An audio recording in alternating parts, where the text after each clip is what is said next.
Right. Hello? Headphones on? Let's do it. Hello. Let's try this again. Give it another try. We'll give I another hope it shot. works. See what happens. People out there, if you hear us, if you're watching us, let us know if there's sound. Please. Let us know. There should be some sound now. Let's should see what be. happens. I hope. What do you say, folks? Chime in Please. anytime. Let us know. Let us know. We have sound. We should have some sound. Hello. Hello? You're on. Testing. We're on. We're working. We're live. Yes. It's working finally. That's what I talk about all the time when you have people who just ain't reliable. You know what I'm saying, James? James. Anyway, You missed out. I digress. You missed So we're out going on to try beauty. this one more time. And I think we're going to get it right this time. We hope. I hope. I hope. Let's do it. All right. So we're going to do this again. We're going to go through the fast version, but we're not. Okay. So how is everybody out there? It is your boy from Brooklyn, Shannon Ambrosio, just saying what's up for the second time. Second time. For number two, we'll see how this works. I think it should be better now. I think we should be fine. All right. So I'm really excited today. This here is going to be an amazing podcast. I'm telling you, folks, this is one for the record. This is going to record books. Yes. I have two amazing chefs here with me. And we're going to be chefing it up right here on the Everything and Nothing podcast. Most definitely. You know, we're going to be talking about food. We will. We're going to be eating some food, We will. That's right. some sweet desserts. Mhm. Yum. That's what's up, Meryl. So we're going to get right into this. We have a couple of snacks out here to start to display the food. And I know we're starting to get hungry now. I've been munching on You've those. been munching. Yeah, I'm looking at It's those cool. brownies like So we have the salt and vinegar chips. The I best. made some hummus here. Yes. And, I toasted off some Mhm. bread. And Merle, of course, has some sweet desserts there, Yes. which look absolutely amazing. They do. Amazing. So we are going to introduce to my left, Yes. my man Yes, sir. with the food plan, Yep. Mr. Otto, How you or doing? as I like to call him, Otts. Your boy Big Otts. from the boogie down, That's it. the BX. Bronx, in the house, All day. Chef Otto. Rivas. Say hello to everybody. Nice to meet everybody. Thank you for having me. Hello, YouTube, all the social network outlets out there. My name Everybody. is Chef Otto Rivas. Otto. What's going on? Thank you for having me. So tell everybody, Otto, where Yes, you sir. from? Well, for the second time. Yes, for the second time. Everybody wants to know. Yes. I want to know. Well, I was born in El Salvador, Nice. little country in Central America. I came here when I was really young, settled in the Bronx with my family, grew up tough and rough, but with a big heart, I guess. Yeah. And all chefs do, though, Yes, believe it or not. yes. We have aggressive personalities with big hearts. yes, that's right. That's the truth. And but I wouldn't change it for anything. I wouldn't trade for anything. It Mhm. taught me a lot. Taught me how to work hard, how to pursue my dreams, how to support and help my family. And I'm here now by your podcast. That's what's up right Yes, there. sir. And the idea of becoming a chef to you, Otto, Yes. what was the turning point? It all started with my mom. Like I was telling Meryl earlier, it all started with her. She set the tone for me. She when she came here, I saw her working really hard in different jobs, and then she started cooking, and it always intrigued me because I liked it. I like cooking, but I was never the kind of like jumping into a kitchen. I was always scared, and I started young. I started like at 14 years old. Oh, wow. Yeah, for prep work. I used to work with like a lot of Jewish caterers. Okay. So it was like you said, it was a lot of banquets involved, and but like when you're young and then you're trying to figure out what you want to do for your life, your parents always telling you, you should be a lawyer, you should be a doctor, you should be this. So I kind of like went for that route, kind of like listening to them instead of following what I wanted. Your dreams, your passion. So I went for business administration, my first school experience. Business administration. And I never worked a business job in my life ever. I don't know, for some strange reason. It's just that, I definitely know not that that's not. Yeah, I don't look like a business type. I see it. Yeah. Definitely not that guy. But and then I just realized like what am I doing? I need to do what's best for me, and that's when culinary school came to my head, and I went for it. That's good. That's what's and I'm here that's now. and that's why you and I have this opportunity to do this podcast, is because I have gone to school, culinary school, That's right. with Otto and Merla, Correct. Yes. and I met these amazing chefs there. There was a lot of really, really good chefs in our class. Yes, know, there very good. was. And big shout out to Hudson County Community College Yes. because of their Shout great out to them. culinary program. That's right. One of the best, and we'll talk about that. We'll get into that during the podcast. But I have to the right of me, Yes, that is Merla. Miss Sweet Lady. Hi. She is the sweetest of all the sweets. She is the marvelous, sweet That's right. under.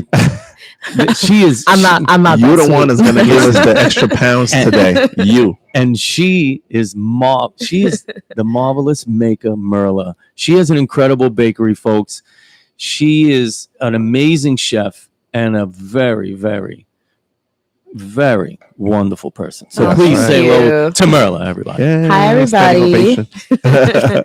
I'm Rilla Jackson, and I am the owner of It Started With a Cupcake, and it's a bakery that specializes in, I guess we kind of specialize in a lot of different things, but mainly we do really awesome cakes and like Yep. custom luxury cakes. Oh, We also know for our cupcakes, our macaroons, our banana puddings.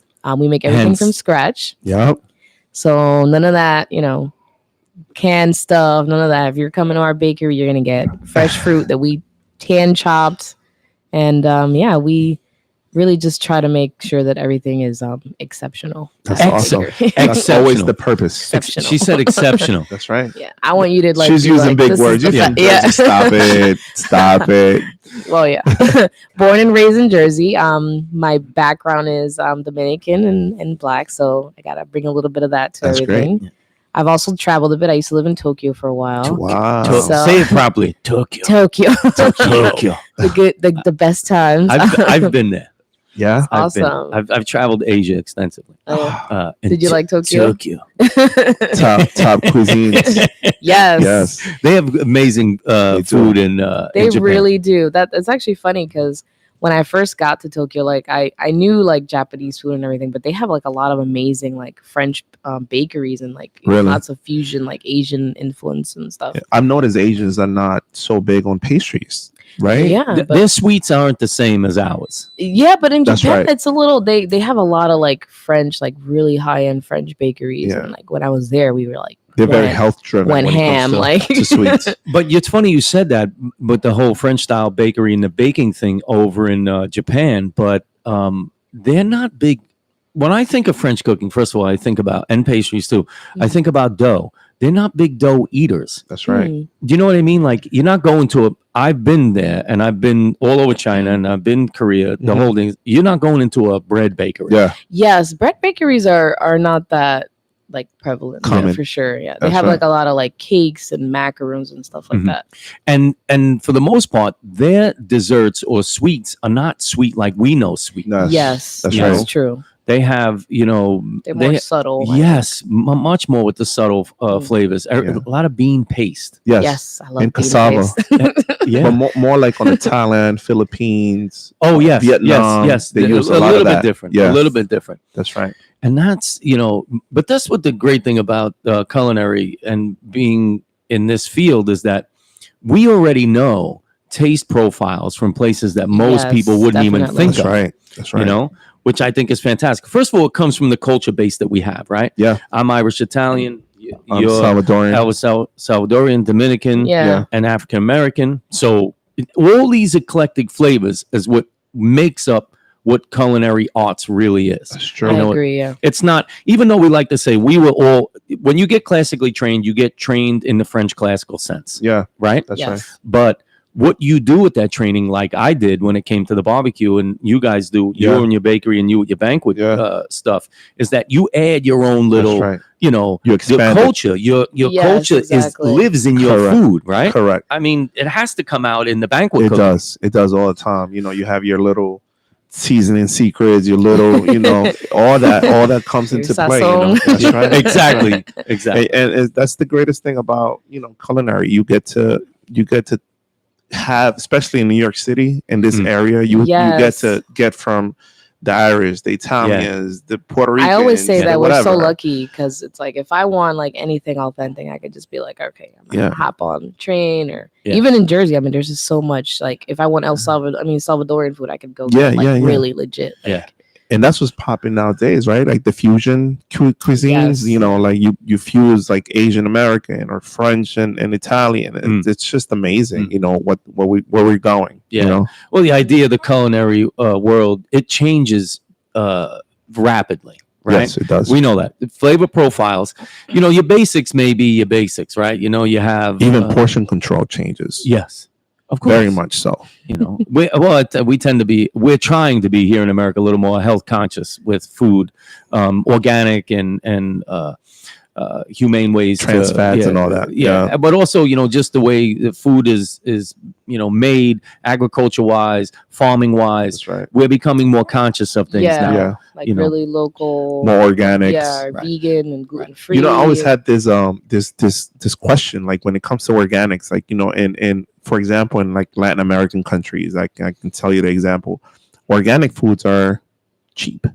Yeah. You come to America, maybe Europe, I don't know, but you go to an organic farm or It's organic, expensive. it's so expensive. What the heck? That's what I'm saying. Don't we grow the fruit the same way? Don't we grow Yes. vegetables the same way everywhere? It's insane. Like What the hell are they trying to say? That's an unorganic interesting thought, avocados, like for sure. $7. Wait, the water that falls out of the sky in different places does different things. What are they out of their minds? It's crazy. No. I don't get it. Maybe because like it takes more, I guess, work in a way to No, make it it's- organic. no, isn't that's it? that's such That's a all lie. free That's range. the idea That's is right. that it's So free organic. range, yeah. It's not supposed to have that amount of work in it. That's I right. So think they're not so. applying the chemicals. You're That's not right. doing all that, you know, The pinching and extra pruning stuff, and all that That's crazy stuff. right. So it's less work. So why is it more money? Yes, I don't understand. It's Maybe so because it's weird. less. Maybe it's like limited. I No, guess is it more stuff grown like with Just less that's- chemicals. I'm gonna hold this up I right don't here. know. I'm gonna hold this up It's all here in for the water, everybody to right? see. It's all in Yes. the water. Maybe. Yeah. You know, we buy it now. Yeah, I know. No, that's sick. that's right. Yeah. But we all I'm, do I'm it. still a tap water guy though. Listen to me. I can't do I'm tap. sorry.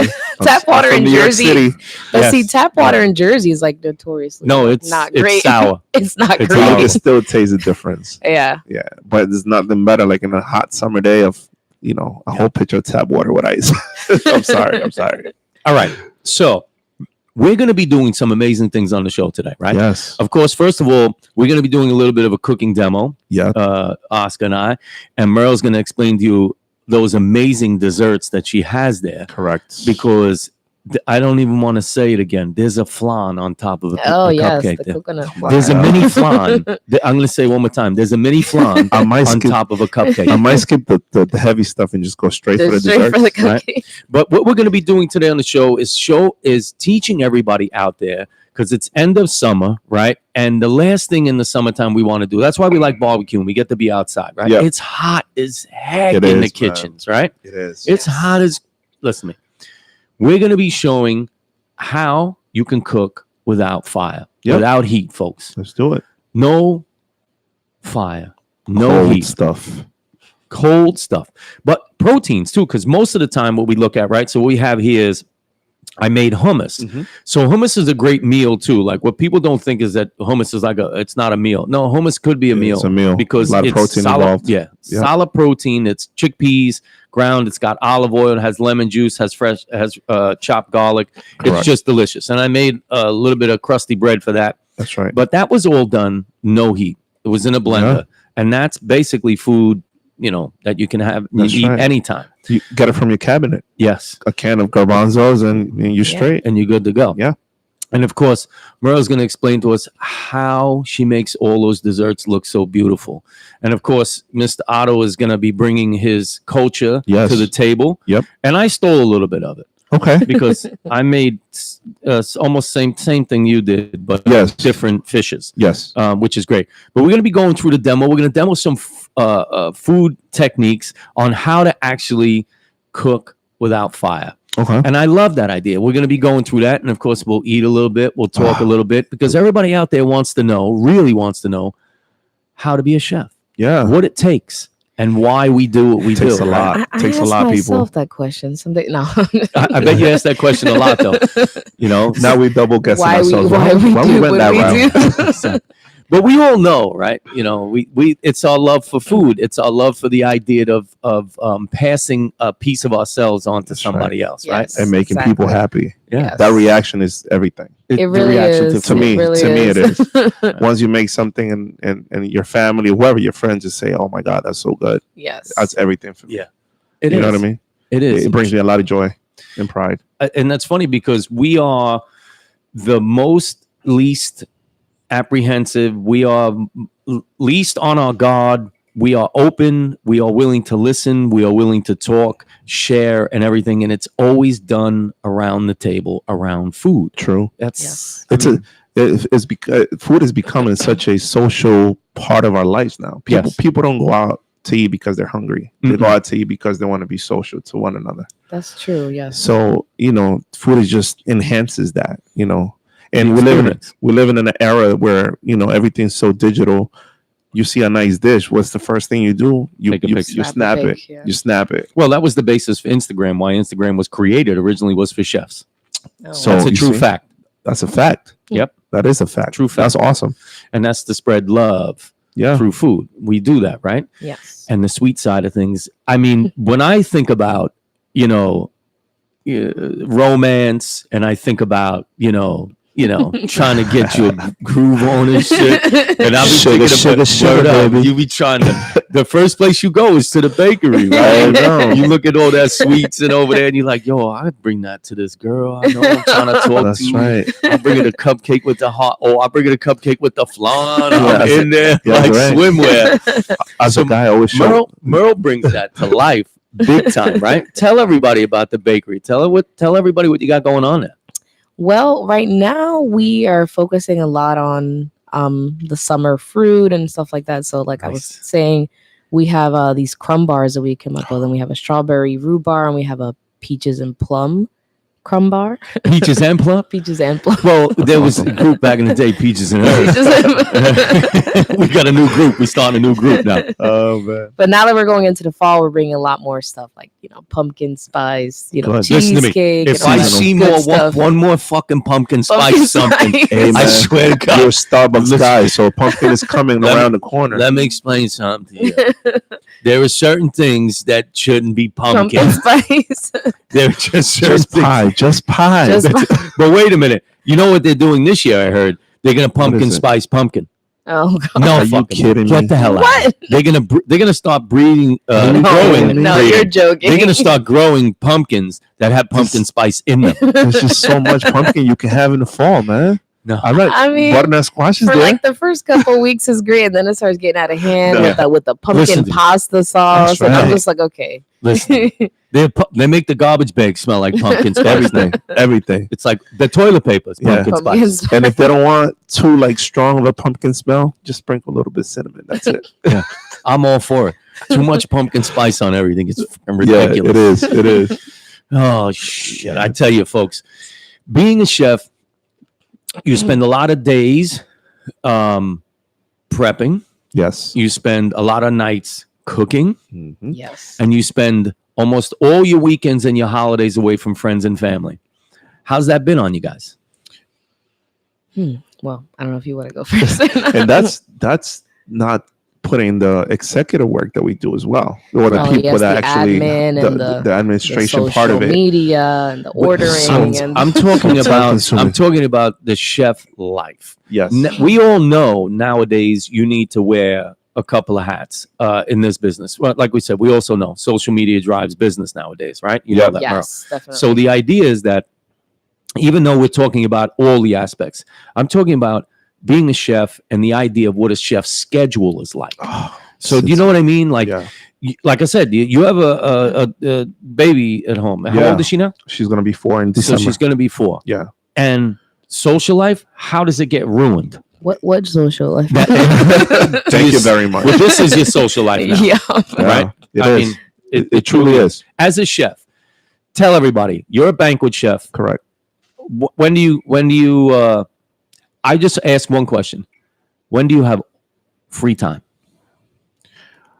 I would say weekends, maybe a day. You If get I'm a Saturday or a Sunday. if I'm You're not lucky, getting both. if I'm lucky, yeah, if I'm lucky, I get both. Right. And around 8 o'clock when you get home, if I get that lucky to get home at 8 o'clock, What time you start? 7 o'clock every morning.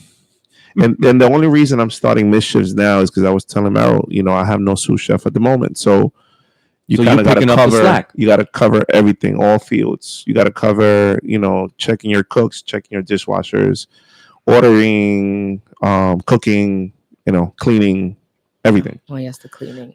So Yeah. it's a little rough, but I wouldn't change it for You the get world. 1 or 2 days off a week. At the moment, at the job where I'm at, I'm luckily getting 2 days off, Okay. if I can. So you're lucky. But I worked yesterday, so that on all a day, changes. on a day you were supposed to have off. Yes, that it changes. Yeah. It's all according to business. So But that's the food business and restaurant business, just in general. I mean, you have a days off, but those can change at a moment's notice, definitely. right? So Merle, your experience is a little bit different. Otz, he works for a banquet space, right? He's a banquet chef. He does bulk cooking, lots and lots of cooking. And then we go to the other extreme on this side, Merla. Business owner. Merla's a business owner. First of all, kudos. There's a lot of things happening there. Oh, One, thank you. Woman business owner, Yes. which makes it even, I wouldn't say the work is the same. The idea of opportunities we know are starting to open up, and that's what we want to see. But the idea that you're doing something that is so incredibly, remarkably unique in your area, correct? Because Yes. when we think about bakeries, most of the time, we think about, you go in, okay, there's a pastry, a couple of pastry, there's always pastries out. There's a couple of cakes that you can get all the time, and that's all changed. Yes. All right. So tell us about your bakery. Well, it's me and my sister. We're the co-owners. So shout out to Shakira. Shout out Shakira. Shakira. That's Keeps it. me That's one of my sane favorite most songs. days. This year. Down and I want to shake my hips right now. And shout out to my per diem dishwasher, my mom. No. Hey, shout out to moms. Big ups to moms. But Shout out here's to a fun moms. fact for all of us and everybody out there. So we all went to culinary school together, and your mom. Yes. And your mom that was in a really culinary fun school time, with yeah. us. That's great. Which she was did it kind fantastic. of like as a recreation. Like she did the recreational Right. program, but it was Right. just so funny because like I'd see her in the hall and like be like, hey. All I have It was to like say, a joke. We just like give each other the like, nod. and, Nod. like, Hey, like, hey, what's mom. dishwashing is a big part of kitchens, though. No, come on. Yes. I started as a dishwasher, No. just for everybody else. No, we all know that. If you Listen, really want Yeah. it, in the food business and in the restaurant business, I don't care what anybody says. You have to wash dishes. You have to wash dishes That's at it. some You do. point. At some point. you have to get down and Sometimes it dirty. relaxes me. I kind of like think about all the stuff I got to do, and I'm like doing get the zen. dishes and just You get kind the of be like, zen. all right, what am I gonna do next? I'm gonna do this, and I'm gonna do this other thing. But sometimes when it's at the end of the day and you see after everything you've done, and then you look at at the sink, you're like, okay, Gotta stay. You know what the best it's not part that about zen anymore. well, but it's funny you say that though, but that's that time of the day when you're like, fuck, I don't want to do anything. And if there's dishes in the sink, you're like, that's an easy thing to do. Yeah. I can do that without having to think about it. Without the pressure, just wash away. Am I lying, Mel? It's It isn't the most glamorous part of It's the not. kitchen, but it is something that's a necessity. Yeah, it is. But what I'm more interested in is the fact that your bakery isn't a typical bakery, which really it makes I admire that.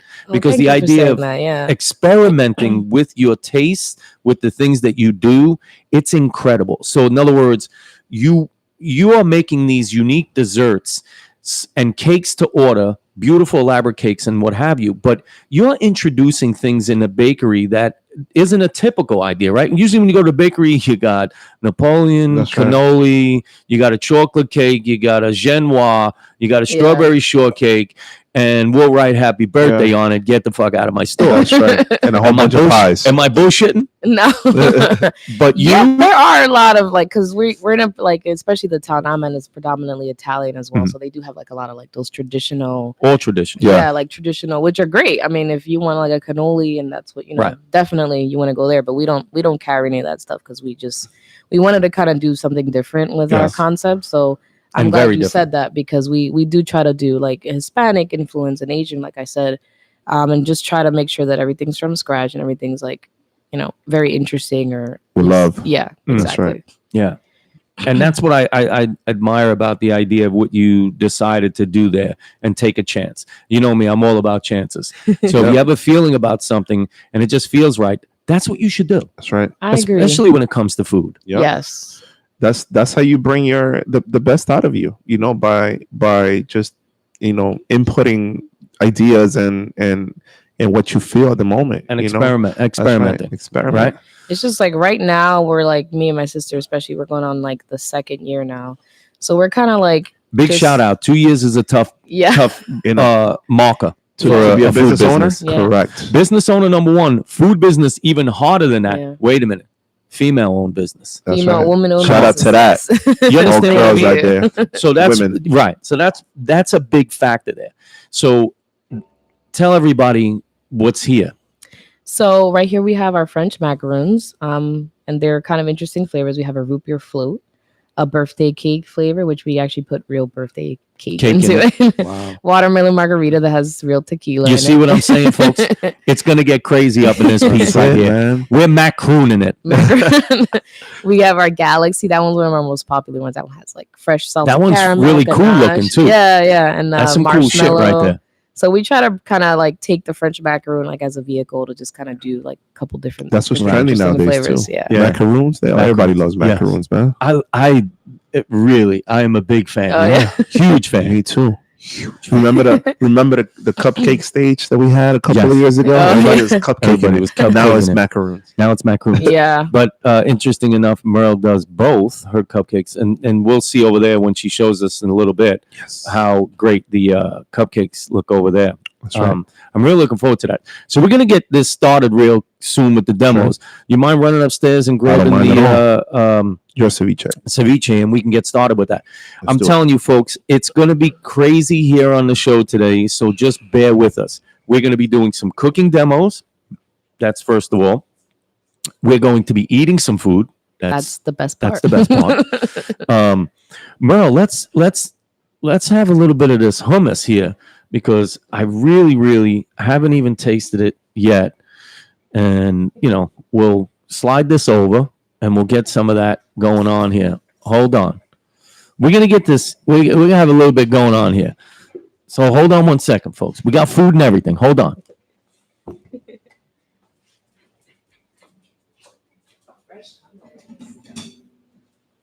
I don't think I've ever actually had.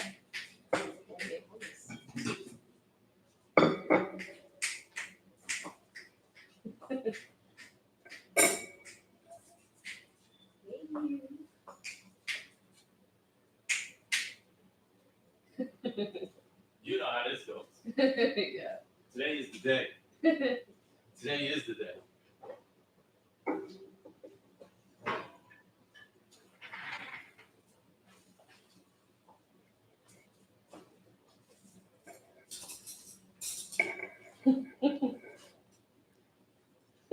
I think she wants to eat food. She was like, she heard us talking about it.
Yeah, everything looks fantastic. All right, so we'll wait for Otto to come down. This is how it goes down here, folks. We got food happening. We're eating. It's delicious. It's going to be fantastic. So Otto's upstairs grabbing some stuff. He's going to come down. I'll do a little demo. So I'm going to do a demo of ceviche. So I made scallop and shrimp ceviche. Ooh, scallops. Oh, it's going to be Those are my delicious. favorite. That's some of my favorite too. So I did the hummus I made, did that earlier, got that all prepped and done. And I think that's the good thing about doing like food that you don't have to cook, because you don't necessarily have to be worrying about, stove and heating up pots and pans and so on and so forth. You can basically, prep all this stuff, days in advance, Yes. 2-3 days in advance. And basically when your company comes, out it goes, everybody's happy. Especially for busy chef life. Those things are good. Well, Right. busy life in general. Yeah, you're always looking for that, that those things that you can get out of the way and done so that you don't have to worry about it the day of. And I really enjoy the fact of doing the cooking with no fire, because you don't have to be so damn For the fire in your heart, of course. Did you see how she threw that one in there? I know. And the fire in your heart. When you're a Very chef, you passionate. have that fire in your heart. So we're going to try the hummus. I made the hummus just this morning. And I'm telling you, May I have a fork, please? this is another great Thank you, sir. food. This is another great thing that you can have and you can, make ahead of time. It's healthy for you. I mean, and it really does. Stop eating that stuff out of the package in the supermarket. There's so much preservatives and chemicals in that thing at that point in order to keep it so long. When you're making fresh food, we all know. Taste the difference. You taste the difference, but it shouldn't last that long. Shouldn't. No. If you have hummus from a container and it's in your refrigerator for 3 months and it's still good, there's an issue there. Yeah. It only get crusty on top. That's it. Yeah. You shouldn't be eating it. It's like when you go to the restaurant, to the sushi spot especially, and they say sale outside. Never eat in a sushi restaurant that's running a sale. That's right. No. Those Japanese buffets. Listen to me. Oh no. my God. No, it can't happen. But you know what? The extra ingredient too, is the love and the effort you put into it. I think it enhances your palate to Of course. to enjoy what you just made. Of course. Even of if course. it's a tuna fish sandwich, anything Yeah. small. Yep. Yep. So- I agree 100%. That's so important. This is good stuff. But the hummus is good. You like it? Mhm. Very good. You get the lemon. I got the lemon. Got a little Not bit so of much the garlic, but right. I don't like it overpowering Oh. either. A lot of people leave it so garlicky. Listen to me. Really good. When you go and you go over to somebody who's like, "Oh, I make my hummus and I like it really garlicky." I'm like, "Why?" Yeah, I like I like lemony hummus over garlicky hummus. I agree. Yes. I'm like, "Listen, Much better. listen. 3 days from now, when you have acid reflux and heartburn for 4 days from eating all that raw garlic, That's right. and listen, unless is you're good. trying to keep vampires away, That's right. Or girls, yeah, psycho and, girls. garlic doesn't keep them away. Restraining order. That's too. right. I'm working on one. No, I'm just kidding. Damn. Working on a Damn, couple. Otto. No, I'm just kidding. I'm just kidding. We just took a whole I'm just turn on kidding, that. ladies. No, Listen to me, you gotta feed them. That's what the problem is. I'm just kidding, ladies. I wash dishes and cook. How about that? And cook. Well, I'm glad you guys like the hummus. It's delicious. Traditional Middle Eastern, you serve the hummus. There's always some cured olives on it. There was a little olive oil drizzled on there earlier, Yes. but it sat around a little bit. I think that's what keeps it, the surface a little not to get crusty. Not so crusty. The olive oil is the key. Oh, Yeah, yeah. definitely. You got to keep that olive oil. A little bit of paprika too. Be Yeah, I did. Yeah, I have a napkin, please. Of course. And as you can hear, the bread is nice and crusty. yes, it is. Well, it. it was a little bit more crusty earlier, but it's still delicious. I'm going to go. Yes, I'm going to move the camera around. got it. I want you guys to tell everybody out there when you guys started culinary school, Okay. how long it took, and what was the real drive. There was so much work to do in culinary school. What made you stick it out? Okay. Why did you stay in culinary school? Why did you eventually open up the bakery? Why did you become such a big banquet chef? Yeah. What was the difference in why you stayed in school and why you saw it through? And what it's like and what it meant to you today. It's true. I'm gonna go over there Go ahead. and Do your demo thing. some food. Go. All right. Do your thing. Meryl, you want to start? Yeah, well, for me, I had, like I said, I got a bachelor's in fine arts in university, and then I had traveled to Japan. And then for a while, like that was like my life. Like I was like, I just want to go back to Japan. Like, like it was like a thing. Who wouldn't, right? Yeah, like I was like, okay, so after I graduated college, I went back to Japan, and then when I came back, I was just like reverse culture shock or something. I was just like, what the hell am I doing here? Like I didn't really know what I was doing. And I kind of did like a couple of office jobs here and there, and they all sucked. Well, for me, they not that they sucked, they were soul sucking. I guess. Can you guys hear me? Yes, sir. We can. So I'm hoping everybody out there can hear me too. So what I'm going to do here and what you'll see, and I'm not going to be able to show everything because I don't have a cameraman and we're not going to have that many angles. So I'm going to be making some ceviche. Okay. And I have the basic ingredients that we need for the ceviche. And I'm going to put them all in this little bowl. The only thing we did forget, Otto, is the small container like this that has the shrimp and the... Do you want to go get it? Yeah, please. That has the shrimp and the scallop, the raw ones. Gotcha.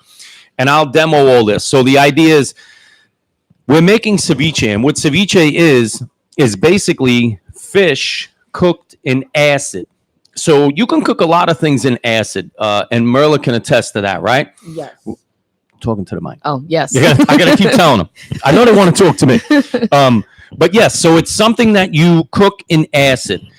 You really can't do meat that much, but I mean, you can, but it has to sit for a really long time and it breaks down weird sometimes with it. You know, acid on meat is funny. I know they do use it to tenderize meat, like the acid from like the pineapple and like Korean cooking. I know they use that a lot. Yeah. But it's very interesting how acid really does cook food, and especially fish. It's really easy that way. So I'm going to demo it real fast. And believe me when I tell you, we're going to go through this thing pretty quick because I have the finished product here. And I mean, the finished product is what we want because we want to eat. It's delicious. And what we're doing here is we're cooking without fire today, folks. And that's what's going diggity down. So I have my little presentation glasses here, you know, fancy. Which is going to be nice, right? I have ingredients here and I'll go through them real quick. And you'll see it's pretty cool. All right. Ots brought me this is the raw scallop and this is the raw shrimp. These are the main ingredients for it, for what we need. You need an acid. And what I have in here is basically, it's orange juice, fresh squeezed orange juice, fresh squeezed lemon, and fresh squeezed lime juice. Do not use these things out of a bottle. You need fresh lime juice, lemon juice, and orange juice to make ceviche. Do not use stuff out of the containers. That's right. It has to be fresh. Here I have, look, we'll go through all the ingredients. You'll see we have red and orange bell pepper. I have, for garnish, of course, some rind from the lemon, orange, and what I say, lime and lemon, lime, and orange. I have red onion here. That's the red onion. Celery chopped. This here is serrano pepper. I only use a little. Make sure you try and take the seeds out right. We know the seeds get hot, right? So seeds and I take out and then I dice it fine. You only want to use a little. If you like it hot, then add as much as you want. That's a serrano pepper. Yeah. You heard? They're hot. Yeah, I'm not saying they're like... No joke. No joke, period. Yeah. There I have chopped up cilantro and parsley. You know, a lot of people don't like cilantro. What do you guys feel about that? I love it. Love cilantro. I guess it's the culture aspect It is. too. Yeah. It is the culture aspect. It's true. Meryl, you like cilantro? Yes, I love cilantro. Yeah. And so I have Italian parsley and cilantro cut up here. My favorite ingredient. I really use this stuff in everything. You're the honey man. Honey. Yeah. It really does. And you know what's funny out there, everybody? Honey cuts heat. Yep. So it's always great to add if something's too hot for you and spicy, too hot and spicy. And this heirloom tomatoes, right? Love heirloom tomatoes. Yeah, me too. Summertime. Oh, best. right. So that's what we're talking about today, right? We're talking about the idea of doing all this summer stuff. You don't have to be in the kitchen with all that hot, Yep. them ovens and everything on. Use fresh items. S&P, always salt and pepper, Yep. right? And that's what we're going to do. I'm going to get started, and these guys are going to tell you what it's like to be a chef. You know, come on, tell everybody. Where was I in my You story? So you did your bachelor's and Oh yes, so I And got back from Japan. Japan. Yes. And then I was just kind of lost and not like unhappy for a bit, for a couple years, and then I decided, in that time, me and my sister kind of started to kind of like a side hustle, and it was called S&D Cakes. Okay. Oh God, don't look that up. And we actually started off selling cupcakes and macaroons. That was like our main thing because in Tokyo, macaroons were like big at Blowing up. Yeah, but Yeah. they hadn't really got that big here yet. And then we kind of did that for a while. It turned into making custom cakes, and then I just was like, one day I was like, I'm gonna kind of invest in myself and just take this like real serious. And Yeah. I went to culinary school, and I was going to go to a school in New York, but I'm really glad I chose HCC for a couple of reasons. It was more affordable and was a great school. Yep. And it was just like, it really just, I was impressed with the culinary program when I went Yes. to do like a trial there. Very impressed. And yeah, so from there, I did the full program. I did baking and cooking because I wasn't sure exactly what I wanted to focus on. And then I did the sous chef thing for a while, like I mentioned. And I also did the overnight bread baker in Italy in New York for a bit. Yeah. That was great, but the whole overnight thing was just rough. Yeah. It was rough. It builds you up though. Yeah, and I was doing that full time and going to culinary school full time at the same time. So That's the toughest. those are the good days. I forgot to sleep tell in them my about car. the coconut milk. Oh yes. And there's coconut milk in here. Coconut milk, Big part coconut of it. milk, and anything is great. And coconut oil too. Oh yes, I love that. With toast in the morning. It's the best. oh yeah. So nothing from there. I just kind of went more towards baking, and I kind of got more back into that. And then the opportunity came. It kind of presented. So a lot of people don't know this, but when I signed the lease for my bakery, I had no money. Wow. I was just God like, bless you. I was like, all right, this is the place. Like I just knew that was. I mean, we've been looking for a spot for like 10 years probably. Yeah. No money, and I was like, you know what, I'm doing it. And then I don't know, things just kind of fell into place. So we did do everything ourselves, like from scratch. Yeah. Very small budget. So yeah. You gotta trust in your skills. You gotta trust in your will. Yeah. You know what I mean? It's part of the plan. Well, in my case is same thing, like I mentioned earlier, I went to business schools at the beginning, and I never touched a business job in my life. So all my entire, I guess you could say, career in business, outside of it, I was working in kitchens. I was working either washing dishes or cooking or prep cooking. And that's where my skills were at. And I loved it. Yeah. I just, I don't know why I kept track of going to business school. So I finished business school, and it came to a point where like it was, in the world we live now, everything's based on, do you have this piece of paper? Do you have, Yeah, exactly. what kind of skills you have, what kind of, experience you have in the field. So it's not like, if I want to be an executive chef or, or sous chef or whatever the case may be, a pastry chef, just, it's really rare when it happens with somebody that comes with nothing, Yeah. And there's a lot of great, top chefs out there, that don't have the culinary experience or don't have the culinary, but that requires like long, extensive hours of work as well. Yeah. It's not just, you working 8 hours a day and then you becoming a celebrity chef or whatever. So Shannon, 6 hour work, man. No, I'm just kidding. So, I decided to go to culinary school, and I busted my ass. I'm sorry to say it, but I busted my ass. I finished culinary school in a year and a half. I graduated. Oh yeah, me too. Actually. Yeah. Oh, same thing. Yeah. You had the credits from the bachelor's. Yeah. Flattered to say that I graduated with honors with you guys. Oh yes. So we part of the few that can actually gives a life story of how hard we worked in culinary school. Yes. To make it happen. And like I said, that just enhances your chances of like pursuing your dreams and become what you want to be. You know, an executive chef on my end. But it wasn't easy. Before this job that I have now, I used to work 16-hour days, Wow. 6-7 days a week.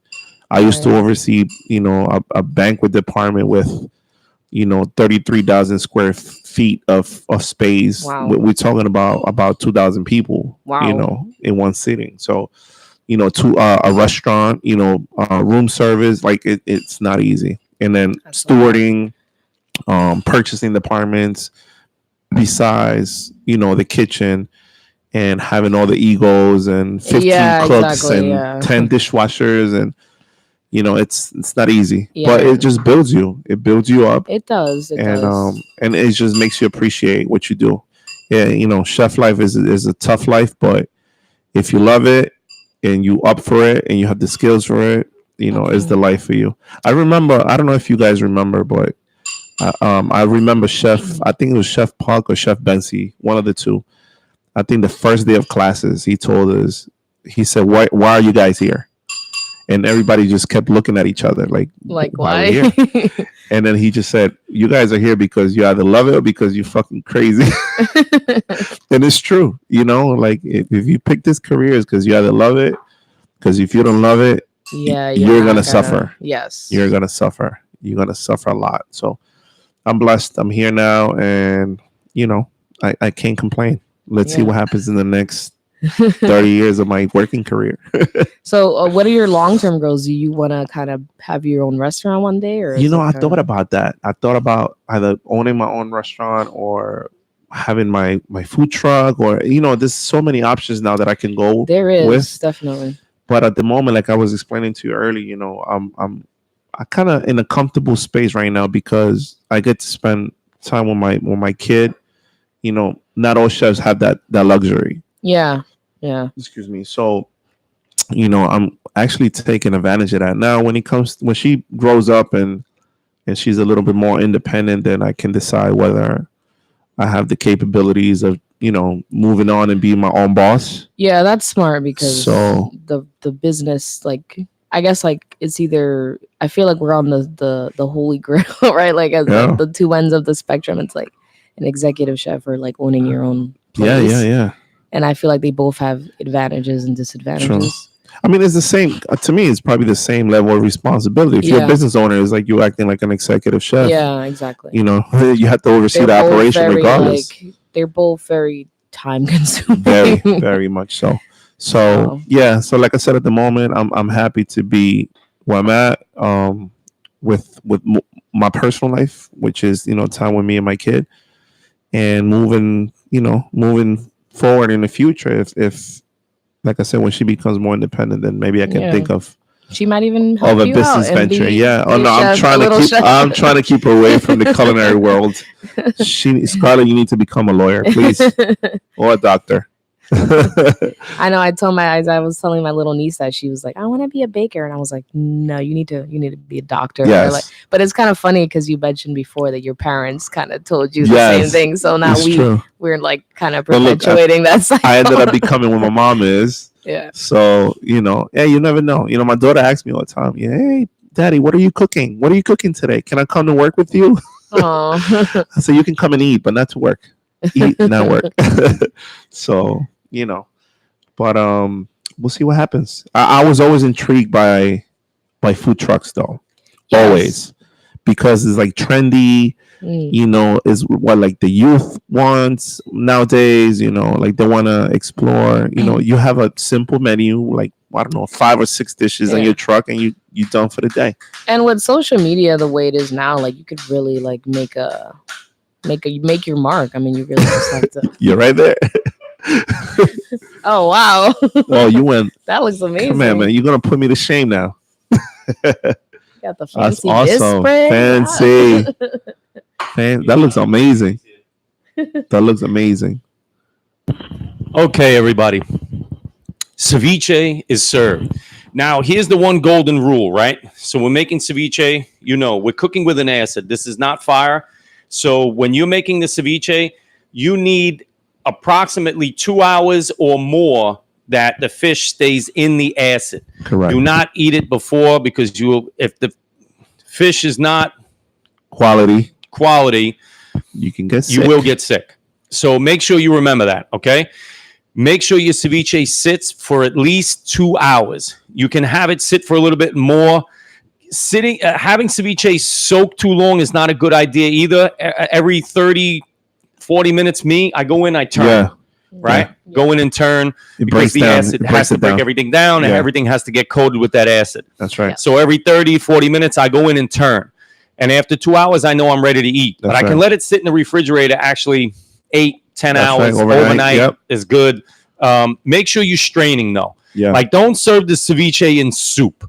Okay? Don't make cold friggin' ceviche soup. It's Yeah. nasty shit. Very much Okay? so. Do not serve that to your guests, Yeah. and don't serve it to your customers either. And I have Yeah. a trick for all you guys that want to make ceviche. Tell us the trick. The trick is you can also add a little bit of salt to draw all that Yes. moisture out of the protein. So that'll cook. Nice Actually, it'll cook faster if you put a little bit of salt at the beginning of the cooking process. And you saw that I added my salt Yep. in there already. That's right. And what you normally do, and we know all the chefs and everybody out there, you do not want to salt your fish or your meat until you're ready to cook it. That's right. Do not salt it too much ahead of time. Nope. Like, if everybody always talks about the marinating and stuff like that, and I'm like, you're really killing that piece of meat or that fish, because it's drawing that moisture out of Yep. there, and it's going to make it dry. Yep.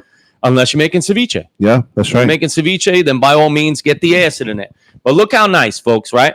We cooked, no flame, Mm-hmm. no heat. It's summertime. We're hot. And let me tell you Delicious. something. You know what's delicious? A beer on the side. That's what I'm saying. Yeah. A nice tall glass of ceviche. Yeah. You can't beat that right there, folks. I'm telling you. Standing Ceviche, ovation for that. a la Chef Shannon Ambrosio. We got scallop and shrimp ceviche here. There's a little avocado on top. We have some cherry heirloom tomatoes. It's delicious. There's cilantro, parsley, red onion, celery. What else did I put in there? Oh, a little bit of serrano, chili. It's going to be delicious. I Yeah. hope. And some honey. You know me, I like honey on just about everything. I'm interested All right, to honey? see about All the right, honey? coconut milk. All right, so I'm going to pass this on to you guys. Let's give it a taste. What do you think? Let's do it. Yep. All right, hold on. Come on. We've been waiting anxiously for a taste. Ah, this is great. Thank you very much. Appreciate that.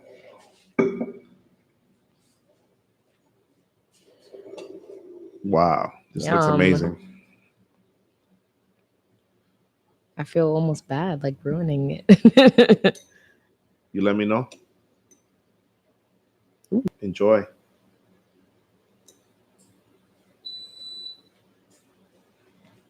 Oh,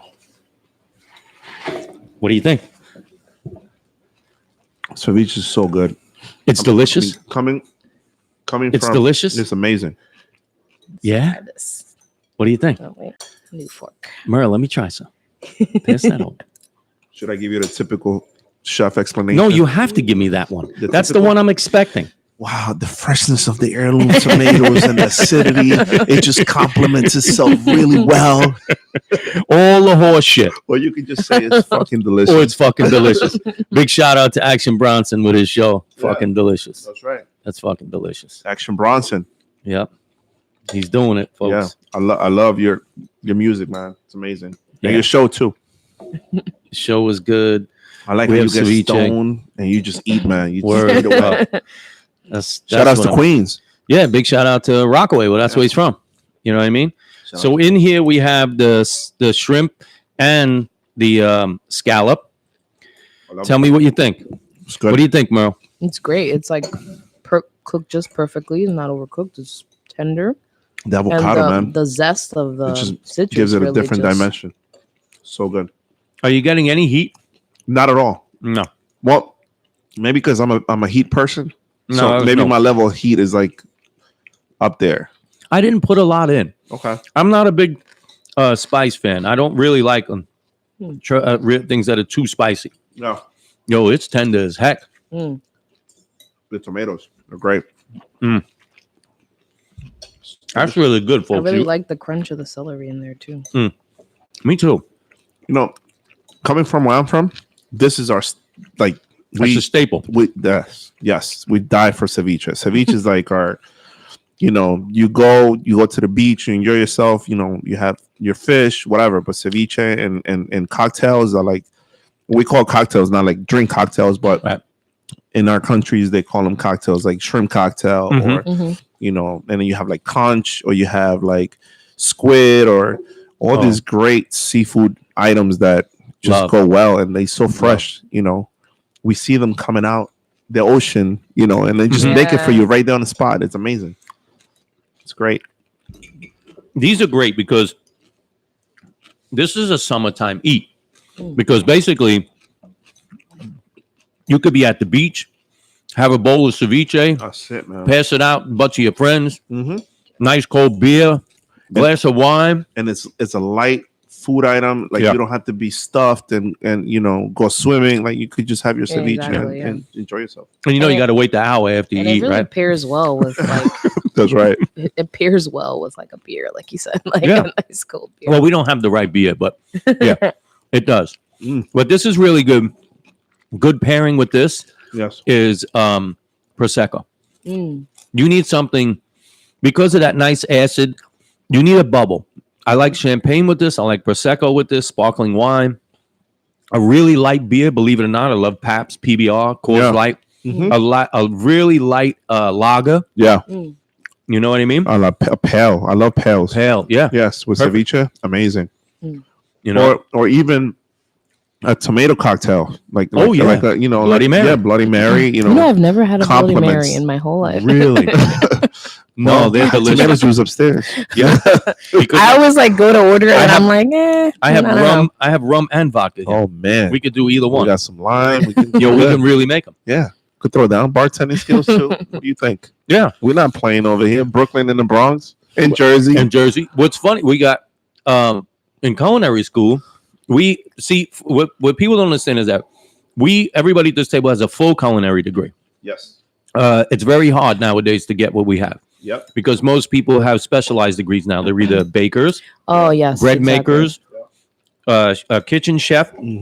They didn't go to school for all of it. We did. That's right. Yes. We went from everything from bread making to fine desserts. Yes. I mean, even sanitizing purposes. Front of the house and back of the house. Oh yes, front of the house and back of the house. Finance and build out. All that. We have a full culinary degree, not a certificate. We can be purchasers. We can be inspectors. We can be anything. Yeah. We're cooks. We can be anything. And it's funny Bakers, because you really do use all those skills. Like, without a doubt. Eventually, like you think you're not. You're like, oh, is table service really relevant? Yes, it is. Customer service and presentation. And right. I mean, need we say any more? Look, we don't put our food on beautiful plates for no reason. That's right. So table service is important. People eat with their eyes nowadays. Oh, yes. You know what I'm saying? Right off the bat. That's it. That's why when you go to the Chinese takeout, they have the pictures up on the front. I go straight for what I want. I know that for I'll take fact. number 9. That looks good. General Tso. That's it. Let me take a number 9. I haven't had Chinese in a long time. No, come on. You got to go to Wohops. Come on. And don't tell me you don't know what Wohops is. I was just there the other day. No, what's that at? No, I got to school you guys. I took a gotta go there. You weren't down on the trip. I took a bunch of the fellow students to Chinatown one day with me. There was like 14 of us. Okay. Oh, really? And I took them to Wohops. I took them to Joe's of Shanghai. We went I've to the been lobster there. roll place. I took them around Is Manhattan. Wohops the one that's Downstairs. down? Okay, so I've been there. No, I don't know if I've been. I always have the pineapple duck with the pineapple fried rice. Ooh, It's the best. tasty. I know. I don't need to say anything else. Wohop. Yeah. 17. Listen to me. They ain't paying me for this. This ain't an advertisement. 17 Mott Street downstairs. Do not go to the one upstairs, even though it says Wohop on the sign. Look at the sign clearly, and it says Wohop City. It's not the same Wohop. Wohop downstairs. And make sure you drink your tea. Yeah, please. Well, by all means. What happens if you don't drink the tea? No, but typical Asian culture. You have to digest your food right. Yeah, and warm tea is the only way. Yeah. I love tea. So Plus, you're in Chinatown. You don't. No disrespect. You don't know what you're eating. So. Drink your tea, please. Sometimes the best. We all know. We all know. You go to Chinatown, you never see no stray cats and dogs. That's right. Aww. That's right. I'm just saying. And pigeons. But the food is delicious. Amazing. What? If you don't get sick, keep going. I'm telling you. Now, look, we did the one demo. It was delicious. Yes. Otto has a treat for us. This is a great episode. I'm just letting everybody know. If you're missing this one, if you're not tuned into my YouTube channel, it's Shannon Ambrosio, and watching this right now, you're losing this. Our goal is for you guys to get hungry. Now. Start ordering. Without a doubt. All right. Oh, so next up, Ott's going to show us his rendition of what he's doing. Okay. I'm really looking forward to this. What do you got for us? Well, I got I got a little greedy coming over here. No, well, that's the banquet chef in you. So I stopped at the farmer's market and at the supermarket. I said, let me make 2 dishes, like an entry, and it's summertime still. So I said, and I was really hungry. So I said, let me. What's the golden rule, right? When you go shopping, what's the golden rule, bro? Never go shopping hungry. So, but also don't let a chef lose in a farmer's market. We're gonna be like, ooh. Everything. Listen to me. Every time we go into a farmer's market, we see something new. We're like, oh, yeah. What is that? Oh, gooseberry. Ooh. True story. True story. Today I went to a gooseberry. I've been gooseberried. Hey. Is this a PG? Hold on. PG live. Let me fix my chef code. No, but true story. Today I stopped by at the farmer's market and I got mesmerized with this plant I never seen before. It is an edible plant. I thought it was a lettuce, and I just kept reading. You know, the first thing I did is I Googled.